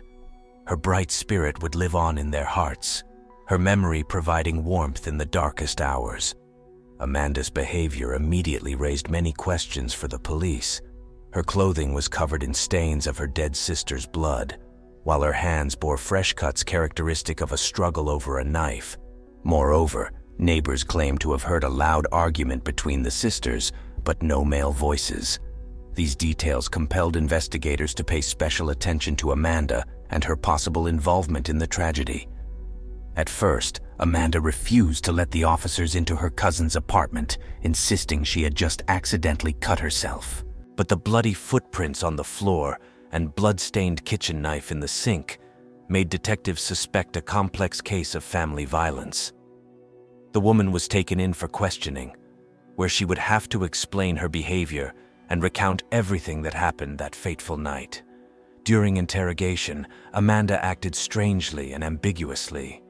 She oscillated between crying and pleading for belief in her innocence, then abruptly shutting down and refusing to answer questions. She claimed not to remember many details due to alcohol intoxication, that she and her sister had argued over something trivial, followed by a blackout. Such testimony only strengthened investigators' suspicions about Amanda's role in the murder. Other party guests confirmed the sisters had indeed quarreled before Anna stormed out alone, but no one could say precisely what happened next and how she sustained her fatal injury. Forensics showed the knife used to kill the woman belonged to the owners of the apartment where the party took place. However, no fingerprints were found, and the sisters' cousins swore he wasn't involved in the crime. This tangled case became a true challenge for detectives. On one hand, all evidence pointed to Anna's killer being someone in her inner circle, possibly even her own sister. But on the other, the motive for such a brutal crime remained unclear. After all, The Ramirez sisters had always been renowned for their inseparability and genuine love for each other. Who and why would want to shatter that special bond? As the investigation dragged on, the Ramirez family tried to recover from the horrific tragedy. They couldn't fathom Amanda intentionally harming her own flesh and blood, offering her unconditional support. But lingering doubts and unanswered questions tormented them. Why was Amanda acting so strangely? What really transpired that night? And would they ever uncover the truth about Anna's death? These questions haunted Anna's loved ones and friends. They understood the answers could prove too painful and shocking, yet they also knew, without the truth, they couldn't truly move forward, couldn't properly bid Anna farewell and find solace. Initially, Amanda tried convincing the police she had simply found her already injured sister on the sidewalk. She claimed to have approached Anna, attempted to stop the bleeding, and gotten covered in blood herself in the process. Then, scared, she ran to the apartment to await the ambulance. But this version poorly aligned with the defensive cuts on Amanda's hands that immediately raised investigators' suspicions she was hiding something. They began scrutinizing her testimony more thoroughly. The woman quickly realized she wasn't being believed and changed her story. Now she insisted that she and Anna had been drinking at their cousin's place when they abruptly got into an argument, even resulting in Anna slapping her. Afterward, Anna left for home while Amanda stayed behind with their cousin. 45 minutes later, she went outside and discovered her sister's bloodied body. This account seemed more plausible, yet still left many questions unanswered. Investigators tried determining what exactly the sisters had quarreled over and whether it could have motivated a murder. But Amanda kept altering her statements, getting muddled in the details, unable to clearly explain what happened.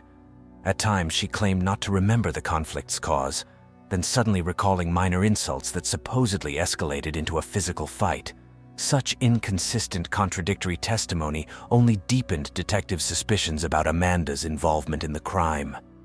They suspected she was concealing something, perhaps trying to cover for herself or someone else, but proving it was no easy feat, with no direct evidence against Amanda, while her statements continually changed.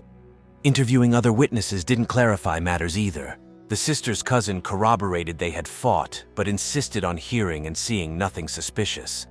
Neighbors reported loud shouts and scuffling noises, but none could pinpoint precisely who exited the building and when.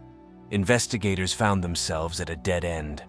All signs pointed to a crime of passion, yet the motive and circumstances remained baffling, and Amanda's convoluted statements only further muddied the waters. Meanwhile, the Ramirez family grieved their terrible tragedy. They couldn't fathom Anna being gone, desperately searching for answers. Parents and relatives tried supporting Amanda, believing her innocence, yet tortured by lingering doubts.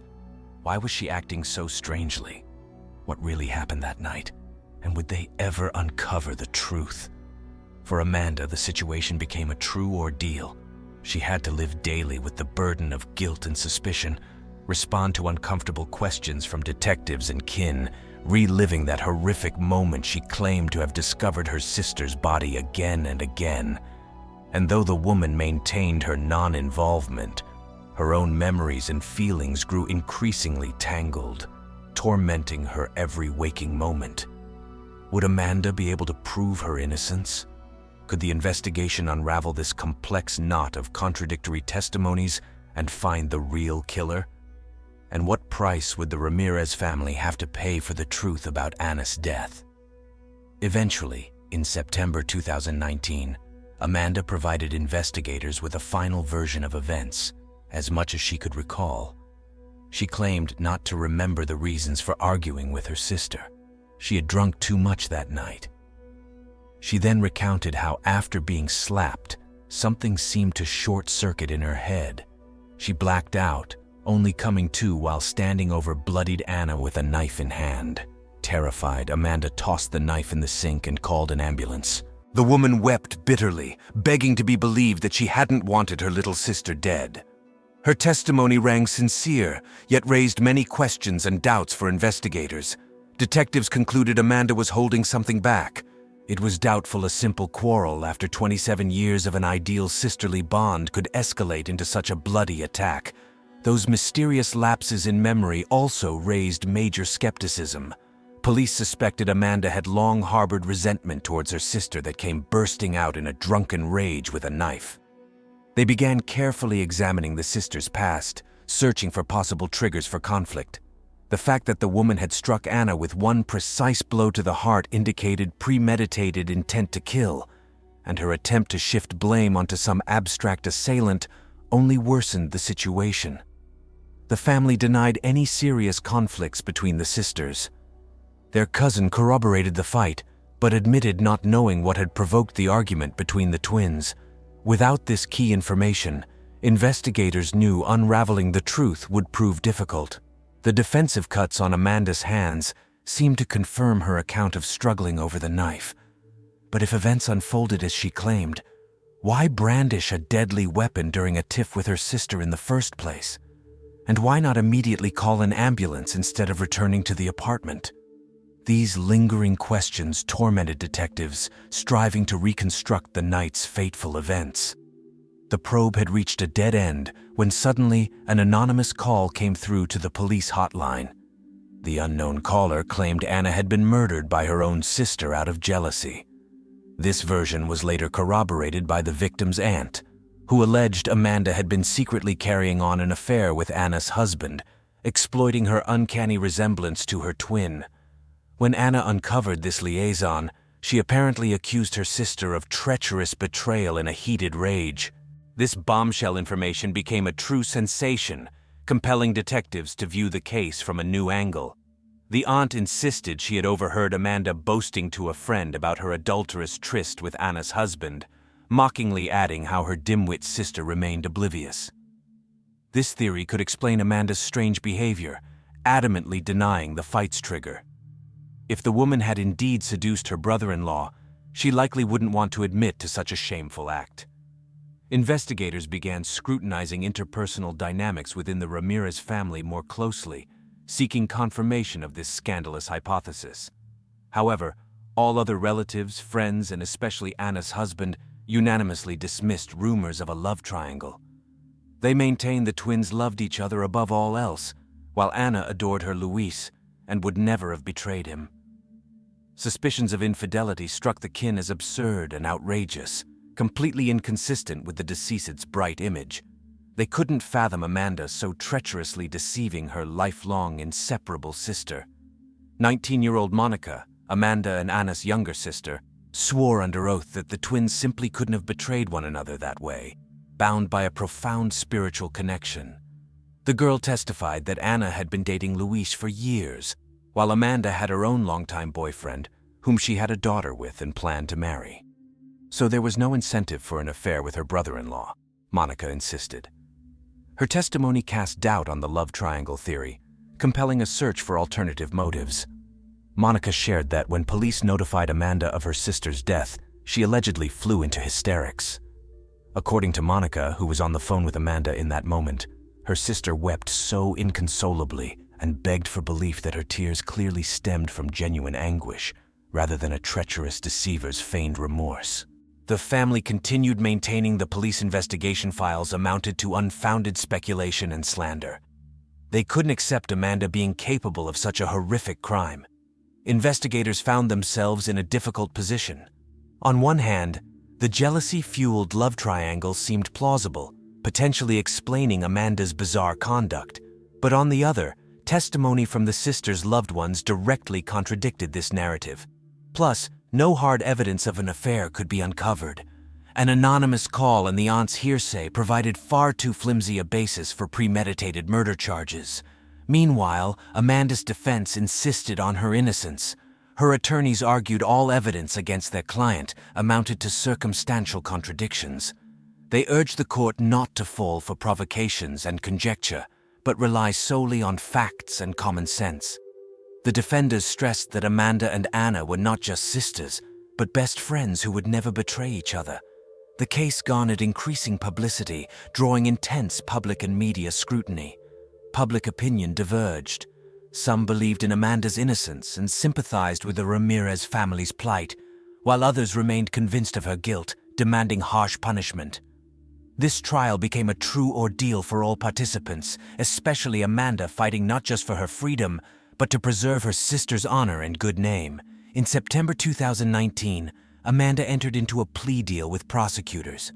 She admitted that under the influence of alcohol and postpartum depression, she had unconsciously, in a state of passion, stabbed her sister with a knife.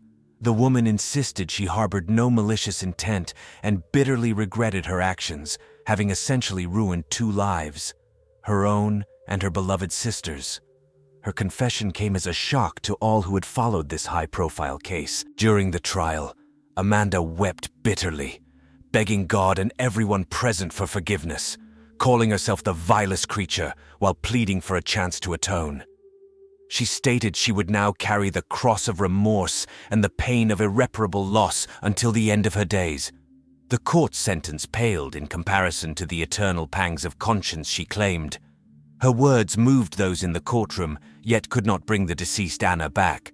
The judge ruled Anna's killing an intentional crime, but took into account Amanda's sincere remorse and extenuating circumstances. She was sentenced to 6 years imprisonment with the possibility of parole after serving 5 years. Amanda broke down sobbing upon hearing the sentence, imploring the heavens and all around to forgive her most grievous sin. She understood this punishment amounted to only a fraction of the guilt she would bear for life. After the trial, the victim's relatives stated they harbored no ill will towards Amanda and accepted her remorse. Amanda and Anna's mother took custody of her grandchildren, while the rest of the family vowed to support the imprisoned woman's young daughter until her release. The kin believed Amanda had sincerely repented and deserved a chance at atonement. They held faith that in time they could forgive her and restore family ties for the children's sake and Anna's memory. As difficult as it is to admit, it was drinking and unbridled emotion that ruined the lives of 2 young women, 2 families, depriving 5 children of a mother's love.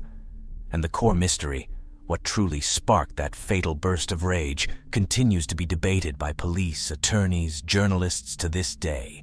The official investigation failed to provide a definitive answer. Amanda's loved ones view her an innocent victim of tragic circumstance, while law enforcement leans towards a theory of premeditated murder driven by jealousy. Proving or disproving a clandestine liaison between Amanda and her brother-in-law is now impossible. The woman adamantly denies any such subtext to the fight, while Anna's husband categorically rejects even the hypothetical possibility of such events transpiring. This secret, it seems, will be forever buried alongside Anna. Yet despite all the speculation and uncomfortable questions, one sad fact alone remains certain. A young mother of 2 infants ended her 27-year-old twin sister's life with a single knife blow and now bitterly regrets her actions. And the bereaved Ramirez family will take a long time recovering from the consequences of that dreadful night of June 22, 2019. They will have to learn to live with this pain and Anna's memory, raise her children, and build a new life without her. This tragedy serves as a grave lesson for us all, a lesson in how fragile and vulnerable human life truly is, how easily it can be shattered in one fateful instant, and that neither family bonds nor love can shield us from horrific mistakes and irreversible loss. Amanda must now carry the burden of guilt and remorse for her crime for the rest of her days, while we outside observers can only sympathize with her shattered fate and pray such tragedies never repeat themselves. The story of Amanda and Anna Ramirez is more than just a criminal chronicle. It's a true human drama. A drama about 2 ruined lives, about love twisted into hatred, and about the remorse that may perhaps lead to atonement. And although justice has been served and the guilty punished, this story will continue aching in the hearts of all who know it for a long time to come. For there is no greater pain than losing a loved one, especially when that loss results from a fatal mistake by someone close. Traditionally, thank you for watching and remind you that it would be great if you support the video by liking and subscribing to the channel.